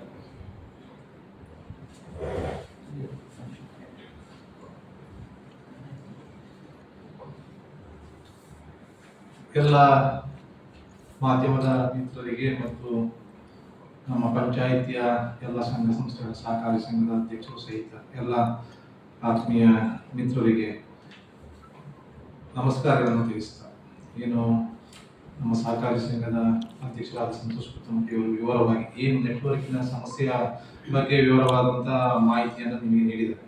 ಆದರೆ ಓರ್ವ ಗ್ರಾಮ ಪಂಚಾಯತಿನ ಸ್ಥಳೀಯ ಸರ್ಕಾರದ ಪ್ರತಿನಿಧಿಯಾಗಿ ಅಧ್ಯಕ್ಷನಾಗಿ ನಿಮ್ಮ ಮುಂದೆ ಯಾಕೆ ಕೂತಿದ್ದೇನೆ ಅಂತ ಹೇಳಿದ್ರೆ, ಅರಂತೋಡು ಪಂಚಾಯತ್ ಅಂದ್ರೆ ಅರಂತೋಡು ಮತ್ತು ತುಡಿಕಾನ ಅವಳಿ ಗ್ರಾಮಗಳು ಒಂದು ದೇಹದ 2 ಕಣ್ಗಳಿದ್ದಾವೆ. ಏನು ಕೇಂದ್ರ ಸರ್ಕಾರದ ರಾಜ್ಯ ಸರ್ಕಾರದ ಸೌಲಭ್ಯಗಳು ಎಲ್ಲ ಪಂಚಾಯತಿನ ಸದಸ್ಯರಿಗೆ ಸಿಗಬೇಕಾದ್ರೆ ಒಂದು ಗ್ರಾಮಕ್ಕೆ ಮಾತ್ರ ನಾವು ಅವರಿಗೆ ಸರಿಯಾದ ಸೌಲಭ್ಯಗಳನ್ನ ಕೊಡ್ಲಿಕ್ಕೆ ಆಗ್ತದೆ. ಇನ್ನೊಂದು ಗ್ರಾಮದ ನಾಗರಿಕರಿಗೆ ನಾವು ಸರ್ಕಾರದ ಸೌಲಭ್ಯಗಳನ್ನ ತಲುಪಿಸಲಿಕ್ಕೆ ಸಾಧ್ಯ ಆಗದ ನಿಟ್ಟಿನಲ್ಲಿ ನಾವು ಇಂತಹ ಒಂದು ಪತ್ರಿಕಾಗೋಷ್ಠಿಯಲ್ಲಿ ಕೂರಬೇಕಾದಂತ ಸ್ಥಿತಿ BSNL ಅಧಿಕಾರಿಗಳು ಮಾಡಿದ್ದಾರೆ ಅಂತ ಹೇಳಲಿಕ್ಕೆ ನಾನು ಇಚ್ಛೆ ಪಡ್ತಾ ಇದ್ದೇನೆ. ತೊಡಿಕಾನ ಗ್ರಾಮದಲ್ಲಿ ಸಾಧಾರಣ 533 ಮನೆಗಳಿವೆ. ಅದರಲ್ಲಿ 3,500ದಿಂದ 4,000 ಜನಸಂಖ್ಯೆ ತೊಡಿಕಾನ ಗ್ರಾಮದಲ್ಲಿ ಸದ್ಯ ನಾವು ಅದರಲ್ಲಿ ಕೇವಲ ಒಂದು ಅಡ್ಡಡ್ಕದಿಂದ ಅರ್ಧ ಭಾಗದಿಂದ ಒಂದು 30% ಜನಗಳಿಗೆ ಮಾತ್ರ ನೆಟ್ವರ್ಕಿನ ಸಮಸ್ಯೆ ಇಲ್ಲ. ಅದು ಬಿಟ್ಟು 70-75% ಜನಗಳಿಗೆ ನೆಟ್ವರ್ಕಿನ ಸಮಸ್ಯೆ ಇದೆ. ಅಂದ್ರೆ ಸಾಧಾರಣ 2,500-3 ಸಾವಿರ ಜನಗಳಿಗೆ ನೆಟ್ವರ್ಕಿನ ಸಮಸ್ಯೆ ನಮ್ಮ ತೊಡಿಕಾನ ಗ್ರಾಮದಲ್ಲಿ ಇದೆ. ಹಾಗಾಗಿ ಇದರಿಂದ ಏನಾಗ್ತದೆ ಅಂತ ಹೇಳಿದ್ರೆ ಗ್ರಾಮ ಪಂಚಾಯತ್ನ ಯಾವುದೇ ಸೇವೆ ಆಗ್ಬೇಕಾದ್ರೆ OTPಗಳ ಅವಶ್ಯಕತೆ ಇದೆ. ಹಾಗಾಗಿ ಅವರಿಗೆ ಯಾವುದೇ ಸೌಲಭ್ಯವನ್ನು ನಾವು ಕೊಡ್ಲಿಕ್ಕೆ ಆಗುದಿಲ್ಲ. ಇದು ಆಗ್ಬೇಕಾದ್ರೆ ನಮಗೆ ನೆಟ್ವರ್ಕಿನ ಅವಶ್ಯಕತೆ ಬಹಳ ಇದೆ. ಆರೋಗ್ಯ ಸಮಸ್ಯೆ ಏನು ನಮ್ಮ ಪಂಚಾಯತ್ನಲ್ಲಿ ನಾವು ಪಂಚಾಯತ್ ಅಂದ್ರೆ ಮೂಲಭೂತ ಸೌಕರ್ಯಗಳ ಜೊತೆಗೆ ಆರೋಗ್ಯ ಮತ್ತೆ ಪ್ರಕೃತಿ ವಿಕೋಪದಂತ ಸಂದರ್ಭದಲ್ಲಿ ನಾವು ಅವರಿಗೆ ಕೂಡಲೇ ಸ್ಪಂದನೆಯನ್ನ ಮಾಡಬೇಕಂತ ಕರ್ತವ್ಯ ಕೂಡ ಇದೆ. ಆರೋಗ್ಯ ಸಮಸ್ಯೆ ಉಂಟಾದಾಗ ನಮಗೆ ಅವರಿಗೆ ತುರ್ತು ಸ್ಪಂದನೆ ಮಾಡಲಿಕ್ಕೆ ಕೂಡ ಸಾಧ್ಯ ಆಗದಂತ ಪರಿಸ್ಥಿತಿ ಇದೆ. ಮತ್ತೆ ಕಳೆದ ವರ್ಷ ಪ್ರಕೃತಿ ವಿಕೋಪ ಆಗಿತ್ತು. ದೊಡ್ಡ ಕುಮೇರಿ ಅಂತ ಜಾಗದಲ್ಲಿ ಮನೆ ಎಗರಿದು ಬಿರುಕು ಬಿಟ್ಟಂತ ಸಂದರ್ಭದಲ್ಲಿ DC ಅವರು AC ಅವರು ಕೂಡ ಬಂದಿದ್ರು. ಅಂತ ಸಂದರ್ಭದಲ್ಲಿ ಕೂಡ ನಮಗೆ ಅವರು ಅಲ್ಲಿ ಏನಾಗ್ತದೆ ಅಂತ ಹೇಳಿದ್ರೆ, ಯಾಕೆಂದ್ರೆ ನಾವು ಇತ್ತೀಚೆಗೆ ಒಂದು ಹೇಳ್ತೇನೆ, ಮೊನ್ನೆ ಆ ಮಾರ್ಗವಾಗಿ ನಮ್ಮ ಉಪಾಧ್ಯಕ್ಷರು ತೊಡಿಕಾನ ಭಾಗದವರು ಅವ್ರು ಬಂದಾಗ ಒಂದು ಧೂಪದ ಮರ ಬಿದ್ದು ಕರೆಂಟ್ ಇತ್ತು, ವೈರ್ ರೋಡಲ್ಲೇ ಹೋಗ್ತಿತ್ತು, ಆದ್ರೆ ನೆಟ್ವರ್ಕ್ ಇಲ್ಲ. ಆ ಭಾಗದಲ್ಲಿ ಯಾರಾದ್ರೂ ಬರ್ತಿದ್ರೆ ಜೀವಹಾನಿ ಆಗ್ತಿತ್ತು. ಇದು ಏನಾಗ್ತದೆ ಅಂದ್ರೆ ನೆಟ್ವರ್ಕಿನ ಸಮಸ್ಯೆಯಿಂದಾಗಿ ಏನು ಕಷ್ಟ ಇದ್ರು ಅವರಿಗೆ ನಾವು ಹೇಳಿಕೊಡಲಿಕ್ಕೆ ಆಗದಂತ ಸ್ಥಿತಿ ಅಲ್ಲಿಯ ಭಾಗದ ಜನಗಳಿಗೆ ಆಗ್ತದೆ. ಇದು ನಮ್ಮ ಪಂಚಾಯತಿನ ಅರ್ಧ ಭಾಗದಷ್ಟು ಜನರಿಗೆ ಈ BSNL ಅಧಿಕಾರಿಗಳ ಬೇಜವಾಬ್ದಾರಿಯಿಂದಲೇ ಇಂಥ ಪರಿಸ್ಥಿತಿ ಉಂಟಾಗಿದೆ ಅಂತ ನೇರ ಆರೋಪ ಮಾಡ್ಲಿಕ್ಕೆ ನಾಯ್ತೀವಿ. ಇದು ನಾವು ಯಾವುದೇ ಜನಪ್ರತಿನಿಧಿಗಳ ಬಗ್ಗೆ ಆಗಲಿ ಸರ್ಕಾರದ ವಿರುದ್ಧವಾಗಿ ಆಗಲಿ ನಾವು ಸ್ಥಳೀಯ ಸರ್ಕಾರವಾಗಿ ನಾವು ಯಾಕೆ ಅಂತ ಹೇಳಿದ್ರೆ ನಾವು ಇದು ಎಲ್ಲ ಪಂಚಾಯತ್ ಸದಸ್ಯರು ಕೂಡ ಬಂದು ನಿಮ್ಮ ಎದುರು ಈ BSNL ಅಧಿಕಾರಿಗಳ ವಿರುದ್ಧವಾಗಿ ಅವರ ಜವಾಬ್ದಾರಿಯನ್ನ ಮರೆತು ಅವರು ಮಾಡಿದ್ರಿಂದಾಗಿ ಅವ್ರನ್ನ ನಿಮ್ಮ ಎದುರು ನಿಲ್ಬೇಕಿತ್ತು ಇತ್ತು. ಆದ್ರೆ ಮುಂದಿನ ದಿನಗಳಲ್ಲಿ ಈ ವ್ಯವಸ್ಥೆ ನೆಟ್ವರ್ಕಿನ ಸಮಸ್ಯೆ ಸರಿಯಾಗದ ಇದ್ದಲ್ಲಿ ಎಲ್ಲ ಪಂಚಾಯತ್ ಸದಸ್ಯರು ಕೈ ಜೋಡಿಸಿ ನಾವೆಲ್ಲ ತೊಡಿಕಾನ ಭಾಗದ ಎಲ್ಲ ನಾಗರಿಕರ ಬಂಧುಗಳ ಒಟ್ಟಿಗೆ ಏನು ಸಹಕಾರಿ ಸಂಘದ ಅಧ್ಯಕ್ಷರು ಸಂತೋಷ್ ಕುತ್ತಮುಖಿ ಅವರು ಹೇಳಿದ್ದಾರೆ, 1 ತಿಂಗಳ ಒಳಗೆ ಅದನ್ನ ಸರಿ ಮಾಡದೇ ಇದ್ರೆ ನಾವು ಆ ಆಫೀಸಿನ ಮುಂದೆ ಧರಣಿ ಕೂರುವಂತ ನಿರ್ಣಯವನ್ನ ನಾವು ಸಾಮಾನ್ಯ ಸಭೆಯಲ್ಲಿ ನಿರ್ಣಯ ಕೈಗೊಳ್ತೇವೆ, ಮನವಿಯನ್ನು ಕೂಡ ಮಾಡ್ತೇವೆ. ಯಾಕೆಂತ ಹೇಳಿದ್ರೆ ಈಗಿನ ಕಾಲದಲ್ಲಿ ತಂತ್ರಜ್ಞಾನ ಇಲ್ಲದೆ ಯಾವುದೇ ಕೆಲಸಗಳು ಆಗೋದಿಲ್ಲ. ವರ್ಕ್ ಹೋಮ್ ಆಗಿರ್ಬೋದು, ಶಾಲಾ ವಿದ್ಯಾರ್ಥಿಗಳಿಗೆ ಆನ್ಲೈನ್ ಅಭ್ಯಾಸ ಆಗಬಹುದು, ಆನ್ಲೈನ್ ತರಗತಿಗಳಾಗಿರ್ಬೋದು, ಅತಿ ಅವಶ್ಯಕ. ನೆಟ್ವರ್ಕ್ ಸಮಸ್ಯೆಗಳಿಂದಾಗಿ ಇದು ನಮ್ಮ ತೊಡಿಕಾನ ಗ್ರಾಮದಲ್ಲಿ ಆಗ್ತಾ ಇಲ್ಲ. ಮತ್ತೆ ಯಾವುದೇ ಅವರಿಗೆ ಮೂಲಭೂತ ಸೌಕರ್ಯಗಳನ್ನ ನಿಗದಿತ ಸಮಯದಲ್ಲಿ ಸರ್ಕಾರದ ಏನು ಸೌಲಭ್ಯ ಉಂಟು ಅವರನ್ನು ತಲುಪಿಸಲಿಕ್ಕೆ ನಮಗೆ ಸಾಧ್ಯ ಆಗದಂತ ಸ್ಥಿತಿಯನ್ನ ನಾವು ಮಾಡಿದ್ದೇವೆ ಆಗಿದೆ. ಅದಲ್ಲದೆ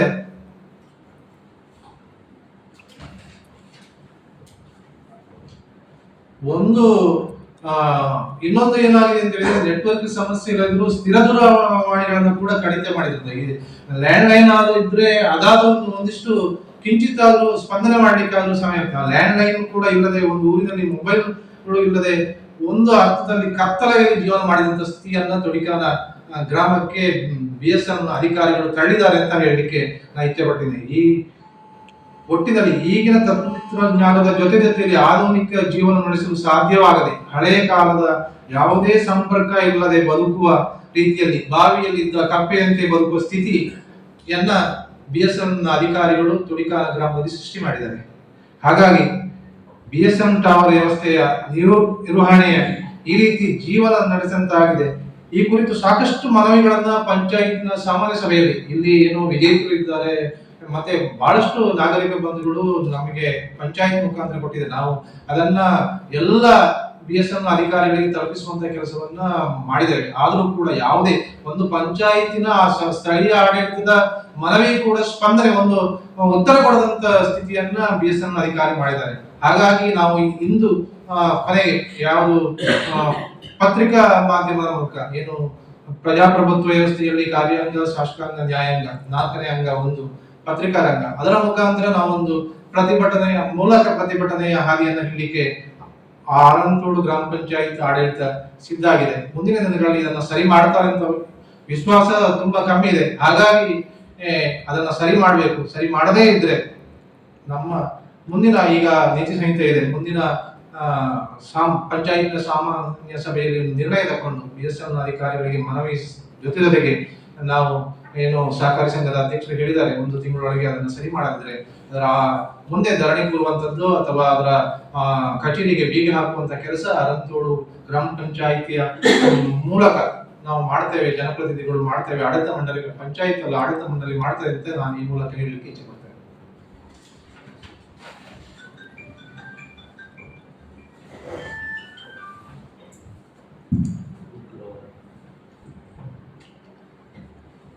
ಪತ್ರಿಕಾಗೋಷ್ಠಿಯಲ್ಲಿ ಉಪಸ್ಥಿತರಿರುವಂತಹ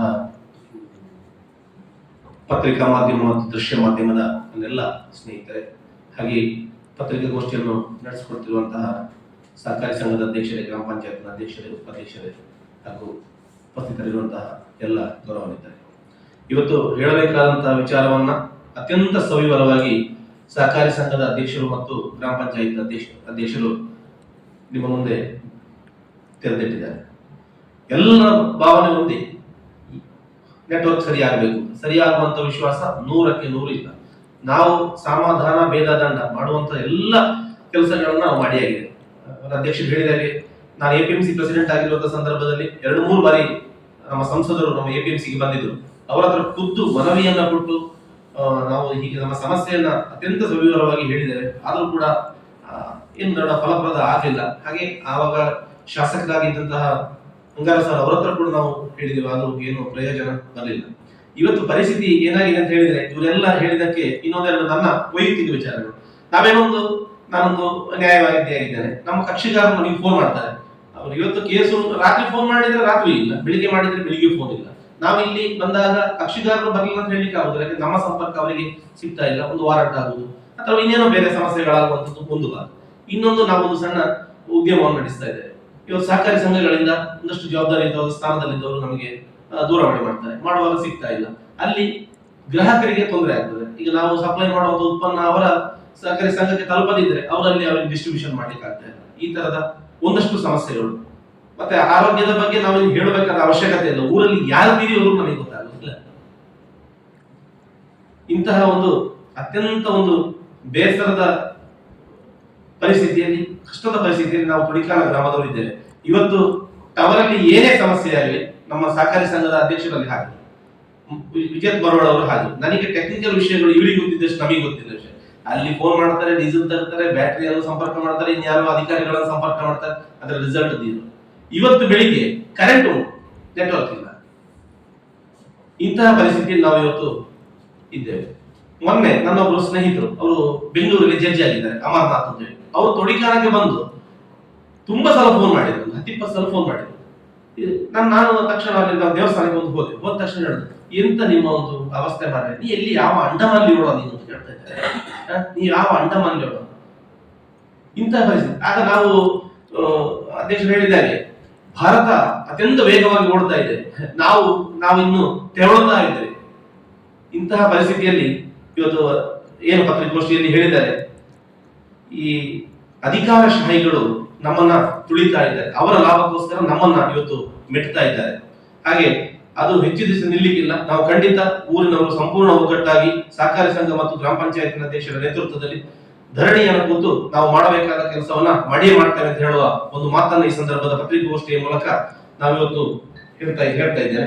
ಮತ್ತೆ ಪತ್ರಿಕಾ ಮಾಧ್ಯಮದ ಲೇಖನಿಯ ಹರಿತ ಎಷ್ಟು ಉಂಟು ಅಂತ ಹೇಳಿ ಅವರಿಗೆ ತಲುಪುವಂತ ಕೆಲಸವನ್ನ ನನ್ನ ದೃಶ್ಯ ಮಾಧ್ಯಮ ಮತ್ತು ಪತ್ರಿಕಾ ಮಾಧ್ಯಮದ ಸ್ನೇಹಿತರು ಮಾಡಬೇಕು ಅಂತ ಹೇಳಿ ಇಡೀ ತುಡಿಕಾಲ ಜನತೆಯ ಪರವಾಗಿ ಅತ್ಯಂತ ವಿನಮ್ರತೆಯಿಂದ, ಅತ್ಯಂತ ಪ್ರೀತಿಯಿಂದ ಕೇಳಿಕೊಳ್ತಾ ಇದ್ದೇನೆ. ಒಂದಷ್ಟು ಧನಾತ್ಮಕವಾದಂತಹ ಒಂದು ರಿಸಲ್ಟ್ ಬರ್ಬೋದು ಅಂತ ಹೇಳುವ ಆಶಯ ನನ್ನದು. ಅವಕಾಶಕ್ಕಾಗಿ ವಂದನೆಗಳು.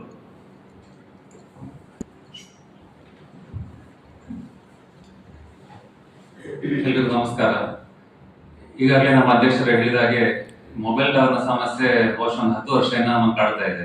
ನನಗೆ ನೆನಪಿರುವ ಹಾಗೆ 2014-15ರಿಂದ ಈ ಸಮಸ್ಯೆ ನಮ್ಮಲ್ಲಿದೆ. ನನಗೆ ಯಾಕೆ ಈ ನೆನಪು ಇಷ್ಟು ಸರಿಯಾಗಿದೆ ಅಂದ್ರೆ, 2016ನೇ ಇಸವಿಯಲ್ಲಿ ನಾನು ಕೇಂದ್ರ ಸರ್ಕಾರದಿಂದ ನಮ್ಮ ನಾಗರಿಕರ ಹಿತಕ್ಕಾಗಿ ಸಿಟಿ ಪೋರ್ಟಲ್, ಗ್ರೀವೆನ್ಸ್ ಪೋರ್ಟಲ್ ಎಂಬ ವೆಬ್ಸೈಟ್ ಅನ್ನು ನಿರ್ಮಾಣ ಮಾಡಿದ್ದಾರೆ. ಬಹಳಷ್ಟು ಮುಂಚೆನೇ ಇದೆ. ಆ ಪೋರ್ಟಲ್ ನಾನು ಕಂಪ್ಲೇಂಟ್ ದಾಖಲಾಗಿದೆ, ನಂತರ ಅದು ದಾಖಲೆ ಆಗಿದೆ 2016ರಲ್ಲಿ.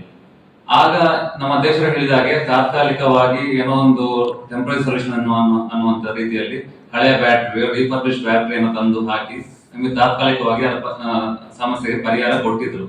ಅದು ಮುಂದುವರಿತಾ ಹೋದಾಗೆ ನಮ್ಮ ಸಮಸ್ಯೆ ಮೊದಲಿನ ಸ್ಥಿತಿಗೆ ಬಂತು. ಅವರು ಹೇಳುವುದೇನಂದ್ರೆ, ನಿಮ್ಮಲ್ಲಿ ಪವರ್ ಸಪ್ಲೈ ಇಲ್ಲ, ಗಂಟೆ ಹೋಗ್ತದೆ ಅಂತ. ಅದು ನಮಗೆ ಗೊತ್ತಿರೋ ವಿಷಯ, ಅದು ಗೊತ್ತಿಲ್ಲದ ವಿಷಯವೇನಲ್ಲ.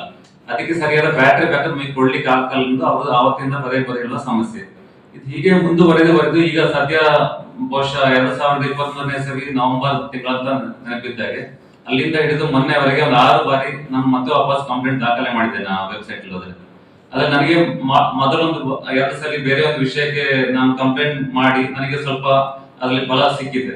ಆ ನಿಟ್ಟಿನಲ್ಲಿ ನನಗೆ ಒಂದು ಆಶೆ ಇದ್ದಲ್ಲಿ ಏನೋ ಸಿಗ್ಬೋದು ಅಂತ ಹೇಳಿ. ಹಾಗೆ ಅದರ ಮೇಲೆ ಕಂಪ್ಲೇಂಟ್ ಮಾಡೋದಲ್ಲದೆ ನನಗೆ ಉತ್ತರ ಸಿಕ್ಕಿದ್ದಲ್ಲದೆ ನಮ್ಮ ರಾಜಕಾರಣಿಗಳು ಕೊಟ್ಟಾಗೆ ಪರಿಹಾರ ಸಿಗಲಿಲ್ಲ. ಪ್ರತಿ ಸಲವೂ ಅವರದ್ದು ಬರೆದು ಒಂದೇ ಉತ್ತರ, ನಾವು ಮಾಡ್ತೇವೆ, ಸದ್ಯದಲ್ಲೇ ಮಾಡ್ತೇವೆ ಅಂತ. ಹಾಗೆ ನವೆಂಬರ್ ಹೇಳಿದಾಗ ನನಗೆ ಹೇಳಿದ್ರು 15-20 ದಿವಸ ನಾವು ತಿಂಗಳೊಳಗೆ ಮಾಡ್ತೇವೆ ಅಂತ. ಅಷ್ಟು ದಿನ ಕಾದೆ, ಮತ್ತೆ ವಾಪಸ್ ಕಂಪ್ಲೇಂಟ್ ದಾಖಲೆ ಮಾಡಿದೆ. ಮತ್ತೆ ವಾಪಸ್ ಉತ್ತರ ಬಂದದ್ದು ಇದೇ ಉತ್ತರ ಅಲ್ಲದೆ ಬೇರೆ ಏನಿಲ್ಲ. ಅಲ್ಲಿ ಆಫೀಸ್ ನಂಬರ್ ಕೊಟ್ಟಿದ್ರು, ಅವರಿಗೆ ನಾನು ಪದೇ ಕಾಲ್ ಮಾಡಿದ್ರೆ ಅವರದ್ದು ಒಂದು ಯಾರು ಬೇರೆ ಫೋನ್ ತೆಗಿತಾರೆ, ಅವ್ರು ಮೀಟಿಂಗ್ ಅಲ್ಲಿ ಇದ್ದಾರೆ ಅನ್ನೋದು ಅವರ ಉತ್ತರ. ನಾನು ಬಹಳ ಸಲ ಹೇಳಿದೆ, ನೀವು ಮೀಟಿಂಗ್ ಅಲ್ಲಿ ಇರಿ, ನನಗೊಂದು ರಿಟರ್ನ್ ಕಾಲ್ ಮಾಡಿ, ಇಲ್ಲದ್ರೆ ನೀವು ಫ್ರೀ ಇರುವಾಗ ಹೇಳೋದು ಎಷ್ಟು ಪ್ರಾಬ್ಲಮ್ ಉಂಟು. ಅವ್ರಿಗೆ ಮೊಬೈಲ್ ನೆಟ್ವರ್ಕ್ ಇಲ್ಲದ್ರೆ ಏನು ಸಮಸ್ಯೆ ಅನ್ನೋ ರೀತಿಯಲ್ಲಿ ಅವರು ಒಂದು ಉತ್ತರ. ನಾನು ಅವರಿಗೆ ಪದೇ ಹೇಳಿದೆ, ನಮ್ಮ ಊರಲ್ಲಿ ಪರ್ಯಾಯ ವ್ಯವಸ್ಥೆ ಇಲ್ಲ. ಬೇರೆ ಊರಲ್ಲಿದ್ದಾಗೆ BSNL ಬಿಟ್ಟರೆ ನಮ್ಮಲ್ಲಿ ಏರ್ಟೆಲ್ ಆಗ್ಲಿ, ಜಿಯೋ ಆಗ್ಲಿ ಹಾಗೂ ಇನ್ನಿತರ ಸೇವಾ ವ್ಯವಸ್ಥೆ ನಮ್ಮ ಇಲ್ಲದ ಕಾರಣ ಇದರ ಮೇಲೆ ನಮ್ಮ ಅವಲಂಬನೆ ಜಾಸ್ತಿ ಉಂಟು. ಆದ ಕಾರಣ ನಮ್ಮ ಬಹಳ ಮುಖ್ಯ ಸೇವೆ. ಮತ್ತೆ ಇಂದಿನ ಪರಿಸ್ಥಿತಿಯಲ್ಲಿ ಈಗಾಗಲೇ ಹೇಳಿದಾಗೆ ಮೊಬೈಲ್ ಸೇವೆ ಅಂದ್ರೆ ಮೂಲಭೂತ ಸೌಕರ್ಯ. ಈಗ ಮುಂಚೆ ಏನು ನಮ್ಮ ಈಗ ಶಾಲಾ ವ್ಯವಸ್ಥೆ, ರೋಡ್ ಮತ್ತೆ ಇನ್ನೊಂದು ಹೇಗೆ ಸಂಪರ್ಕ ವ್ಯವಸ್ಥೆ ಮೂಲಭೂತ ಇತ್ತು, ಮೊಬೈಲ್ ಸೇವೆ ಮೂಲಭೂತ ಸೌಕರ್ಯ ಆಗಿದೆ. ಈಗ ಮತ್ತೊಮ್ಮೆ ಅವರು ಹೇಳಿದಾಗ ನಾನು ರಿಪೀಟ್ ಮಾಡ್ತಿದ್ದೇನೆ, OTP ಪ್ರತಿಯೊಂದು ವಿಷಯಕ್ಕೆ OTP ಅನ್ನೋದು ಅಗತ್ಯ ಉಂಟು. ಈಗ ಉದಾಹರಣೆಗೆ ನಮ್ಮೂರಲ್ಲಿ ಬ್ಯಾಂಕ್ ಆಫ್ ಬರೋಡಾ ಬ್ರಾಂಚ್ ಇದೆ. ನಾವು ಏನೋ ಒಂದು ನನಗೆ ಒಂದು ಸದ್ಯದಲ್ಲಿ ಆಗಿತ್ತು, ನಾನು ಆನ್ಲೈನ್ ಟ್ರಾನ್ಸಾಕ್ಷನ್ ಮಾಡ್ತಾ ಇದ್ದೆ, ಅರ್ಧದಲ್ಲಿ ಉಂಟು ನೆಟ್ವರ್ಕ್ ಹೋಯ್ತು, ನನಗೆ ಅದು ಟ್ರಾನ್ಸಾಕ್ಷನ್ ಆಗಿದೆಯಲ್ಲೋ ನನಗೆ ಮಾಹಿತಿ ಇಲ್ಲ. ಈಗ ನನಗೆ ಮೆಸೇಜ್ ಬರಲಿಲ್ಲ ಬ್ಯಾಂಕಿಂದ ನನ್ನ ಅಮೌಂಟ್ ಡಿಡಕ್ಟ್ ಆಗಿದೆ ಇಲ್ವೋ ಅಂತ. ನಾನು ಒಂದು ದಿವಸ ಕಾಯ್ಬೇಕಾಯ್ತು, ನನಗೆ ಮತ್ತೆ ಸಹ ಅದ್ರ ಬಗ್ಗೆ ಅರಿವು ಬರಲಿಲ್ಲ, ನನ್ನ ದುಡ್ಡು ಹೋಗಿದೋ ಇಲ್ವೋ ಅಂತ ಹೇಳಿ. ಈಗ ಇದು ನಾನೇ ಮಾಡಿದ ಟ್ರಾನ್ಸಾಕ್ಷನ್. ಈಗ ಒಂದು ವೇಳೆ ನಿಮಗೆ ಗೊತ್ತಿದ್ದಾಗ ಆನ್ಲೈನ್ ಸ್ಕ್ಯಾಮ್ಗಳು ಬಹಳಷ್ಟು ಆಗ್ತಿದೆ.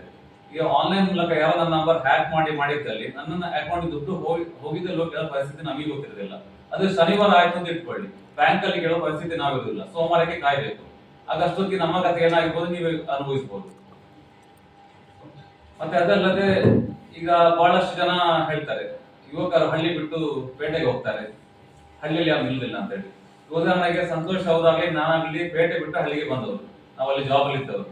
ಇಂಥ ಪರಿಸ್ಥಿತಿ ಇಟ್ಟುಕೊಂಡು ಈ ವ್ಯವಸ್ಥೆ ಈ ರೀತಿ ಇದ್ದಲ್ಲಿ ಹಳ್ಳಿಗೆ ಬಂದು ಯಾರು ಕೂತ್ಕೊಳ್ಬಹುದು? ಈಗ ಒಂದು ನಮಗೆ ವರ್ಕ್ ಫ್ರಮ್ ಹೋಮ್ ಮಾಡಿದಾಗ ವ್ಯವಸ್ಥೆ ಇಲ್ಲ, ಒಂದು ಬ್ಯಾಂಕಿಂಗ್ ಏನಾದ್ರು ಮಾಡಿದ್ರೆ ಒಂದು ವ್ಯವಸ್ಥೆ ಇಲ್ಲ, ಶೇರ್ ಟ್ರೇಡಿಂಗ್ ಏನಾದ್ರು ಮಾಡ್ತೀರಾ ಅದು ಮಾಡ್ಲಿಕ್ಕೆ ವ್ಯವಸ್ಥೆ ಇಲ್ಲ. ಇಂಟರ್ನೆಟ್ ಯಾವುದಕ್ಕೂ ಒಂದು ಮೂಲಭೂತ ಸೌಕರ್ಯ ಇಲ್ಲದೆ ನಮ್ಗೆ ಯಾವ್ದು ಮಾಡ್ಲಿಕ್ಕೆ ಸಾಧ್ಯ ಇಲ್ಲ. ಹಾಗಿದ್ದಲ್ಲಿ ನಮ್ಮ ಸರ್ಕಾರ ಅಥವಾ ಈ ಏನು ಅಧಿಕಾರ ನಾವು ರೆಸ್ಪಾನ್ಸಿಬಲ್ ಆಗಿ ಹೇಳ್ಬೇಕಲ್ದೆ ಜನಗಳನ್ನು ದೂರಿ ಪ್ರಯೋಜನ ಇಲ್ಲ.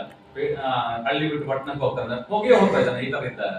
ಹಳ್ಳಿಯಲ್ಲಿ ವ್ಯವಸ್ಥೆ ಕೊಡಿ, ಜನ ಬಂದು ಕೂರ್ತಾರೆ. ಈಗ ಯಾಕೆ ಕೂತ್ಕೊಳ್ಳಿ, ತುಂಬಾ ಜನ ಕೂತ್ಕೊಳ್ತಾರೆ. ಅಂತ ಪರಿಸ್ಥಿತಿ ನಮ್ಮಲ್ಲಿ ತುಂಬಾ ಇದಾಗಿದೆ. ಮತ್ತೆ ಈಗ ಇನ್ನೊಂದು ಹೇಳಿದ್ರೆ ಕೃಷಿ. ಈಗ ನಾವೆಲ್ಲರೂ ಕೃಷಿಕರಲ್ಲಿ ಹೆಚ್ಚಾಗಿರ್ಬೋದು. ಇಂದಿನ ಕಾಲದಲ್ಲಿ ಕೃಷಿಕರು ಮತ್ತೆ ಕೃಷಿ ಕಾರ್ಮಿಕರು ಮೊಬೈಲ್ ಮೇಲೆ ತುಂಬಾ ಅವಲಂಬಿತರಾಗಿದ್ದಾರೆ. ಈಗ ನಮ್ಮಲ್ಲಿ ಹೆಚ್ಚಿನಾಗಿ ಗೊತ್ತಿರೋರಿಗೆ ಕಾಯಂ ಕೆಲಸವರು ಅಂತ ಬಹಳ ಕಡೆ ಕಮ್ಮಿ ಆಗಿರ್ತಾರೆ. ಲೆಕ್ಕನಾಡಕ್ಕೆ ಓಪನ್ ಅಂತ ಇರ್ತಾರೆ, ಅಥವಾ ಈಗ ಕಾಂಟ್ರಾಕ್ಟ್ ಲೇಬರ್ಸ್ ಇರ್ತಾರೆ, ಅಥವಾ ಈಗ ಅಡಿಕೆ ತೆಗೆಯುವವರು, ಅಥವಾ ಇದು ಬೇರೆ ಕಾರ್ಮಿಕರು. ಅವರನ್ನ ಕಾಂಟ್ಯಾಕ್ಟ್ ಮಾಡ್ಬೇಕಾದ್ರೆ ಮೊಬೈಲ್ ಮೂಲಕ ಮಾಡಬೇಕು. ಈ ಪರಿಸ್ಥಿತಿಯಲ್ಲಿ ನಮಗೆ ಸಾಧ್ಯವೇ ಇಲ್ಲ ಮಾಡ್ಲಿಕ್ಕೆ. ಅವರಿಗೆ ಫೋನ್ ಸಿಗುದಿಲ್ಲ, ಅಥವಾ ಅವ್ರು ನಮಗೆ ವಾಪಸ್ ಬರ್ಲಿಕ್ಕೆ ಅಂತ ಹೇಳೋ ಪರಿಸ್ಥಿತಿ ಇಲ್ಲ. ಹೀಗಾಗಿ ನಮ್ಮ ದೈನಂದಿನ ಜೀವನ ಮಾಡ್ಲಿಕ್ಕೆ ಬಹಳ ಕಷ್ಟ ಆಗಿದೆ. ಹಾಗೆ ಈಗ ಇವೆಲ್ಲ ಹೇಳಿದಾಗೆ ನಿಮ್ಮ ಮೂಲಕ ನಾನು ಮಾಡೋದು ವಿನಂತಿ ಅಷ್ಟೇ, ನೀವು ಆದಷ್ಟು ಕಾಲವಾಗಿ ಅದನ್ನು ಸೂಕ್ತ ಅಧಿಕಾರಿಗಳ ತಲುಪುವ ರೀತಿಯಲ್ಲಿ ನೀವು ಅದನ್ನು ಪ್ರಸ್ತಾವ ಮಾಡಬೇಕಂತ ನಿಮ್ಮದ ಮುಂದೆ ನಾನು ಧನ್ಯವಾದ.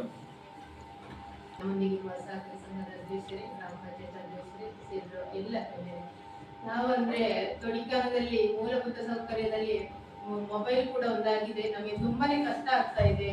ಅಂದ್ರೆ ಶಾಲಾ ವಿದ್ಯಾರ್ಥಿಗಳಿಗೆ ಅಲ್ಲ, ಇನ್ನು ದೊಡ್ಡ ಪರಿಸ್ಥಿತಿಯಲ್ಲಿ ಮೊಬೈಲ್ಗಳಿಂದಾಗಿ ತುಂಬಾನೇ ಕಷ್ಟ ಆಗ್ತಾ ಇದೆ. ಮೊಬೈಲ್ ಇಲ್ಲ ಅಂದ್ರೆ ಏನಾದ್ರೂ ಒಂದು ಆಯ್ತು ಅಂದ್ರೆ ಒಬ್ರಿಗೆ ತಿಳಿಸುವುದಕ್ಕೆ ಆಗುದಿಲ್ಲ. ಹಾಗೆ ದಿನಗೂಲಿ ನೌಕರರು ಒಂದು ಸೊಸೈಟಿಗೆ ಹೋಗ್ಬೇಕಿದ್ರೆ ಅಲ್ಲಿ ಸರ್ವರ್ಗಳು ಸರಿ ಇರುವುದಿಲ್ಲ. ಇದಕ್ಕಾಗಿ ಒಂದು ದಿನ ಇಡೀ ಅವತ್ತು ವೇಸ್ಟ್ ಆಗ್ತದೆ. ಸಾಮಾನ್ಯ ಜನರಿಗೆ ತುಂಬಾನೇ ಕಷ್ಟ ಆಗ್ತಾ ಇದೆ. ಆದಷ್ಟು ಬೇಗ ಈ ಸಮಸ್ಯೆಯನ್ನ ಅಧಿಕಾರಿಗಳಿಗೆ ತಲುಪಿಸುವುದಕ್ಕೆ ತಾವು ನಮ್ಮೊಂದಿಗೆ ಸಹಕರಿಸಬೇಕು. ಹಾಗೆ ಎಲ್ಲರೂ ನಮ್ಮೊಂದಿಗೆ ಸಹಕರಿಸಬೇಕು ಅಂತ ಕೇಳ್ತಾ ಇದ್ದೇನೆ. ಆದಷ್ಟು ಬೇಗ ಸರಿ ಮಾಡಿಕೊಡ್ಬೇಕು ಅಂತ ಹೇಳ್ತಾ ಇದ್ದೇನೆ. ಅವರು ಕುಲ್ಲಮೊಗ್ಗಟ್ಟಾಗಲಿ ಈ ಚುನಾವಣೆಗಿಂತ ಮೊದಲು ಅವರು ಮತದಾನದ ಬಹಿಷ್ಕಾರ ಹಾಕಿದ್ರು, ಮತ್ತೆ ಒಂದು ಗ್ರಾಮ ವಾಸ್ತವ್ಯ ಕೂಡ ಆಗಿತ್ತು. ಪತ್ರಿಕಾ ಗ್ರಾಮ ವಾಸ್ತವ್ಯ ಅಲ್ಲ, ಆ ಗ್ರಾಮ ವಾಸ್ತವ್ಯ ಮಾಡಿದಂತ ಸಂದರ್ಭದಲ್ಲಿ ಅವರ ಕೂಗು ಕೂಡ ಇದೇ ಆಗಿತ್ತು. ಅಲ್ಲಿ ಸೇಮ್ ಕುಲ್ಲಮೊಗ್ಗದ ಪರಿಸ್ಥಿತಿ ಅವಾಗ ನಮ್ಮ ನರ್ತೊಡಿಕರದ ಏನು ವ್ಯತ್ಯಾಸ ಇರಬೇಕು. ಅವತ್ತು ಅವರು ಹೋರಾಟ ಮಾಡಿದ ಅಥವಾ ನಿಮ್ಮ ಧ್ವನಿ ಪತ್ರಿಕಾ ಏನು ಗ್ರಾಮ ವಾಸ್ತವ್ಯದಿಂದ ಅಧಿಕಾರಿಗಳಿಗೆ ತಲುಪಿದ, ಡಿಸಿಗೆ ಬಿಸಿ ಮುಟ್ಟಿದ್ದು, ಸಂಸದರಿಗೆ ಮುಟ್ಟಿದ್ದು. ಇವತ್ತಲ್ಲಿ ಬ್ಯಾಟ್ರಿ ಬಂದಿದೆ, ಡೀಸೆಲ್ ಖಾಲಿ ಆದ್ರೆ ಡೀಸೆಲ್ ಹಾಕ್ತಾರೆ. ಅಲ್ಲಿ ಏನು ಜನರೇಟರ್ ಬ್ಯಾಟ್ರಿ ಹೋಗಿತ್ತು, ಅದನ್ನ ಸರಿ ಮಾಡಿದ್ದಾರೆ. ಹಾಗಾದ್ರೆ ವ್ಯವಸ್ಥೆ ಸರಿ ಮಾಡ್ಲಿಕ್ಕೆ ಆಗ್ತದೆ. ಏನು ಅಂತ ಹೇಳಿದ್ರೆ ಅವರ ಕಿವಿ ಹಿಂಡುವವರು ಕಡಿಮೆ ಆಗಿದ್ದಾರೆ ಅಂತ ಹೇಳಿ ನನ್ನ ಭಾವನೆ. ಹಾಗಾಗಿ ನಿಮ್ಮಲ್ಲಿ ಕೈ ಮುಗಿದು ನಾವು ವಿನಂತಿ ಮಾಡಿಕೊಳ್ಳೋದು ಏನು ಅಂತ ಹೇಳಿದ್ರೆ, ನಮ್ಮ ಕೂಟನ್ನ ನೀವು ಮುಗಿಸಿ ಈ ನಮ್ಮ ಸಮಸ್ಯೆಯನ್ನ ಸರಿ ಮಾಡಿಕೊಳ್ಳೋಕೆ ನಮಗೆ ಸಹಕಾರ ಮಾಡಬೇಕು ಅಂತ ಹೇಳಿ ಮಾಧ್ಯಮ ಮಿತ್ರರಲ್ಲಿ ನಮ್ಮ ವಿನಂತಿ. ಅವರು ಬೇಜವಾಬ್ದಾರಿತ ಉತ್ತರ ಅಂದ್ರೆ ಎಲ್ಲ ಕಡೆ ಉಂಟು ಸರ್ ಅಂತ ಅವ್ರು ಮಾಮೂಲಿ ಇಲ್ಲ. ನಾವು ಹೇಳಿದ ಎಲ್ಲ ಕಡೆ ಇರ್ಬೋದು, ನಮ್ಮಲ್ಲಿ ಬೇರೆ ಸೌಕರ್ಯ ಇಲ್ಲ ಅಂತ ಅವ್ರಿಗೆ ಹೇಳುದು. ಅದು ಅವ್ರಿಗೆ ಅರ್ಥವೇ ಆಗ್ತಾ ಇಲ್ಲ. BSNL ಸಿಂಕಿಂಗ್ ಶಿಪ್ ಮನ ನಿಮ್ಮ ಶಿಪ್ ಸಿಂಕ್ ಆಗ್ಲಿ ಏನಾಗ್ಲಿ ನಮ್ಮದೊಂದು ಇಲ್ಲಿ ಜೀವ ಉಳಿಸಿ ನಾವು ಕೇಳ್ತಾ ಇರೋದು. BSNL ಅಧಿಕಾರಿಗಳೇ ಹೇಳುದು BSNL ಸಿಂಕಿಂಗ್ ಶಿಪ್ ಅಂತ. ಆಗ ಅವರು ಅಲ್ಲಿಂದ ಸಂಬಳ ತಗೊಂಡು ಸಿಂಕಿಂಗ್ ಶಿಪ್ ಅಂತ ಆಲ್ರೆಡಿ ಡಿಸೈಡ್ ಮಾಡಿದ್ದಾರೆ. ಬ್ಯಾಟರಿಗಳನ್ನ ಟವರ್ಗಳಿಗೆ ಪ್ರೊವೈಡ್ ಮಾಡ್ತಾ ಇದ್ದಾರೆ. ಬಟ್ ಆ ಫೇಸ್ ವೈಸ್ ಅಲ್ಲಿ ಪ್ರೊವೈಡ್ ಮಾಡುವಾಗ ಇವರ ಪ್ರಯಾರಿಟಿ ಅರ್ಬನ್ ಏರಿಯಾಸ್ಗೆ, ರೂರಲ್ ಏರಿಯಾಸ್ಗೆ ಇಲ್ಲ, ಅರ್ಬನ್ ಏರಿಯಾಸ್ಗೆ ಕೊಡ್ತಾ ಇದ್ದಾರೆ. ಅದನ್ನೇ ನಾನು ಹೇಳಿದ್ದು, ಅರ್ಬನ್ ಏರಿಯಾಸ್ ಅಲ್ಲಿ BSNL ಡಿಪೆಂಡೆನ್ಸಿ ಇಲ್ಲವೇ ಇಲ್ಲ. ಅವ್ರಿಗೆ ಬೇರೆ ಸರ್ವಿಸ್ ಪ್ರೊವೈಡರ್ಗಳಿದ್ದಾರೆ. ಇವರು ನಿಜವಾಗಿ ಪ್ರಯಾರಿಟೈಸ್ ಹೇಗೆ ಮಾಡಬೇಕಿತ್ತು ಅಂತ ಹೇಳಿದ್ರೆ ಎಲ್ಲೆಲ್ಲಿ BSNL ಟವರ್ ನ ಡಿಪೆಂಡೆನ್ಸಿ ಇದೆ ಅಲ್ಲಿಗೆ BSNL ಬ್ಯಾಟರಿಗಳನ್ನ ಹಾಕಬೇಕು. ಇವ್ರು ಏನ್ ಮಾಡ್ತಿದ್ದಾರೆ ಸರಿ ಉಲ್ಟಾ, ಇವರಿಗೆ ಅಲ್ಲಿ ಸರ್ವಿಸ್ ಪ್ರೊವೈಡರ್ ಕೂಡ ಇರೋದಿಲ್ಲ, BSNL ಟವರ್ ನ ಅವಶ್ಯಕತೆ ಕೂಡ ಇರೋದಿಲ್ಲ, ಅಲ್ಲಿಗೆ ಬ್ಯಾಟರಿಗಳನ್ನ ಹಾಕ್ತಾ ಇದ್ದಾರೆ.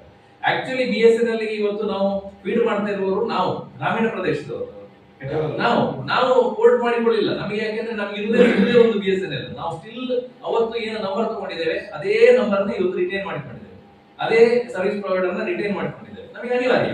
ಹಾಗಾಗಿ ಅವ್ರ ಪ್ರಯಾರಿಟಿ ನಮಗೆ ಕೊಡಬೇಕು. ಈಗ ಅಧಿಕಾರಿಗಳು ಏನ್ ಮಾಡ್ತಿದ್ದಾರೆ, ಪೇಟೆಗೆ ಕೊಡ್ತಾ ಇದ್ದಾರೆ. ಪ್ರೈವೇಟ್ ಅದ ಟ್ರೈ ಮಾಡಿಲ್ವಾ? ಯಾವುದು ಈ ಪ್ರೈವೇಟ್ ಏರ್ಟೆಲ್ ಎಲ್ಲ ಟ್ರೈ ಮಾಡಿದ್ದೇವೆ. ಜಿಯೋ ಟ್ರೈ ಮಾಡಿದ್ದೇವೆ, ಏರ್ಟೆಲ್, ಐಡಿಯಾ ಒಂದು ಟ್ರೈ ಮಾಡಲಿಲ್ಲ, ಜಿಯೋ ಏರ್ಟೆಲ್ ಎರಡು ಟ್ರೈ ಮಾಡಿದ್ದೇವೆ. ಸಾಧಾರಣ ಈ ಕೂತವರು ನಾವು 3 ಜನ ಕೂಡ ಅದರ ಹಿಂದೆ ಬಿದ್ದು ಎರಡು ನಂಬರ್ ಯಾವುದು ಇವರು ವಕೀಲರು, ನಾನು ಇವರೊಂದು ಕೇಸ್ ಕ್ಲೈಂಟ್ 2 ದಿವಸ ನಾನೇ ಫೋನ್ ಮಾಡಿದ್ದೆ, ನನಗೆ ಸಿಗ್ಲಿಲ್ಲ. ಈಗ ಕೋರ್ಟಿಗೆ ಬರುವ ಇವರಿಲ್ಲ, ನಾವಲ್ಲಿ ಏನು ಮಾತಾಡಬೇಕು ನಮ್ಮ ಪರಿಸ್ಥಿತಿ ನನಗೆ ನಾನೊಂದು ಏರ್ಟೆಲ್ ಟವರ್ ಮಾಡಿಸ್ಬೇಕು ನಮ್ಮ ಸ್ನೇಹಿತರೊಟ್ಟಿಗೆಲ್ಲ ಹೇಳಿ ಒಂದಷ್ಟು ಪ್ರಯತ್ನಗಳನ್ನು ಮಾಡಿ ಅವರೊಂದು ದುಡ್ಡು ಕೊಡ್ಬೇಕು ಅಂತ ಹೇಳಿ ನಾನು ದುಡ್ಡು ಕೊಟ್ಟೆ. ನಾನು ಕಳ್ಕೊಂಡು ಒಂದು 30,000 ರೂಪಾಯಿ ದುಡ್ಡು ಕಳ್ಕೊಂಡೆ. ಅಂದ್ರೆ ಇದಕ್ಕೆ ಬೇಕಾಗಿ ಅಲ್ಲ, ಒಂದು ಜನಗಳಿಗೆ ಒಂದು ಉಪಕಾರ ಆಗಬೇಕು, ನಾವು ವೈಯಕ್ತಿಕವಾಗಿ ನಮಗೂ ಉಪಕಾರ ಆಗಬೇಕು, ಜನಗಳಿಗೂ ಉಪಕಾರ ಆಗಬೇಕು. ಮತ್ತೆ ನೋಡಿ ತೊಡಿಕಾಲ ದೇವಸ್ಥಾನಕ್ಕೆ ಬೇರೆ ಬೇರೆ ಕಡೆಯಿಂದ ಬರ್ತಾರೆ, ಅವರು ಈ ಪೇಟೆಯಿಂದ ಬಂದವರೊಟ್ಟಿಗೆ BSNL ಇಲ್ಲ, ಅವರ ಹತ್ರ ಎಲ್ಲ ಬೇರೆ ಪ್ರೊವೈಡರ್ ಇರ್ತದೆ. ಇಲ್ಲಿ ಬಂದಾಗ ಸಂಪರ್ಕವೇ ಇಲ್ಲ ಅವರ ಹತ್ರ. ವ್ಯಕ್ತಿಗಳೊಟ್ಟಿಗೆ ಇನ್ಫ್ಲುಯೆನ್ಸ್ ಮಾಡಿಸಾಗಿದೆ. ಅಪ್ರೋಚ್ ಮಾಡಿ ಸುಳ್ಳಿಗೆ ಬಂದವರು ಫಸ್ಟ್ ತಿಂಗಳಲ್ಲಿ ಟೆಂಪಲ್ಗೆ ಹೋದ್ರು. ಟೆಂಪಲ್ಗೆ ನಾನು ಆಫೀಸರ್ ಮುಂದೆ ಸುಳ್ಯದಲ್ಲಿ BSNL ಆಫೀಸರ್ ಅಲ್ಲೇ ಮಾಡ್ಬೇಕಷ್ಟೇ. ಮತ್ತೆ ಅರ್ಥಲ ರೋಡ್ ಮಾಡಿದವರು ಮತ್ತೆ ಉಗ್ರ ರೂಪದ ಹೋರಾಟ ಮಾಡಲೇಬೇಕು. ನಮಗೆ ಬ್ಯಾಂಗ್ಳೂರು ವಿಭಾಗೀಯ ಕಚೇರಿಗೆ ಮುತ್ತಿಗೆ ಹಾಕುವುದ್ರಿ ಅದರ ರೂಪರೇಷೆ ನಾವು ಮಾಡ್ತೇವೆ. 1 ತಿಂಗಳೊಳಗಡೆ ಎಲ್ಲ ಮತ್ತೆ ಮೀಟಿಂಗ್ ಕರೆದು ಹಾಗೆ ಮಾಡಿದ್ರೆ ನೋಡಲ್ಲ. ಇದಕ್ಕೆ ಏನು ರಿಸಲ್ಟ್ ಬರ್ತದೆ ನೋಡುವ. ತೊಡಿಕಾನದಲ್ಲಿ ಈಗ ನಿಮಗೆ ಆಸ್ ಪರ್ ಸೆನ್ಸಸ್ ಪಾಪ್ಯುಲೇಷನ್ ಎಷ್ಟಿರ್ಬೋದು, 2,000-3,000 ಸಂಖ್ಯೆ. ಫ್ಲೋಟಿಂಗ್ ಪಾಪ್ಯುಲೇಷನ್ ಜಾಸ್ತಿ ಉಂಟು. ಈಗ ದೇವಸ್ಥಾನಕ್ಕೆ ಬಂದು ಬರ್ತಾರೆ, ಈಗ ಪ್ರಯಾಣಿಕರು ಬರ್ತಾರೆ, ಈಗ ವಾಟರ್ ಫಾಲ್ಸ್ ಬರ್ತಾರೆ. ಪ್ರತಿಯೊಬ್ಬರಿಗೆ ಅಲ್ಲಿ ಬಂದ ಕೂಡ ಅಂಡಮ ಕೆಲವರಿಗೆ ಖುಷಿ ಆಗ್ತದೆ, ಇಲ್ಲಿ ಬಂದ್ರೆ ಖುಷಿ ಆಗ್ತದೆ, ನೆಟ್ವರ್ಕ್ ಇಲ್ಲ ಅಂತ. ಅವ್ರಿಗೆ ಯಾವ ಅದು ಹೆಚ್ಚಿನವರಿಗೆ ಸಮಸ್ಯೆ ಆಗ್ತದೆ. ಈಗ ಏನೋ ಅರ್ಜೆಂಟ್ ಕಾಲ್ ಇರ್ತದೆ, ಎಮರ್ಜೆನ್ಸಿ ಅಂತ ಬಂದವರಿಗೆ ಖುಷಿ ಆಗ್ತದೆ, ಆದ್ರೆ ಗುರುಗಳಿಗೆ ಖುಷಿ ಆಗ್ತದೆ.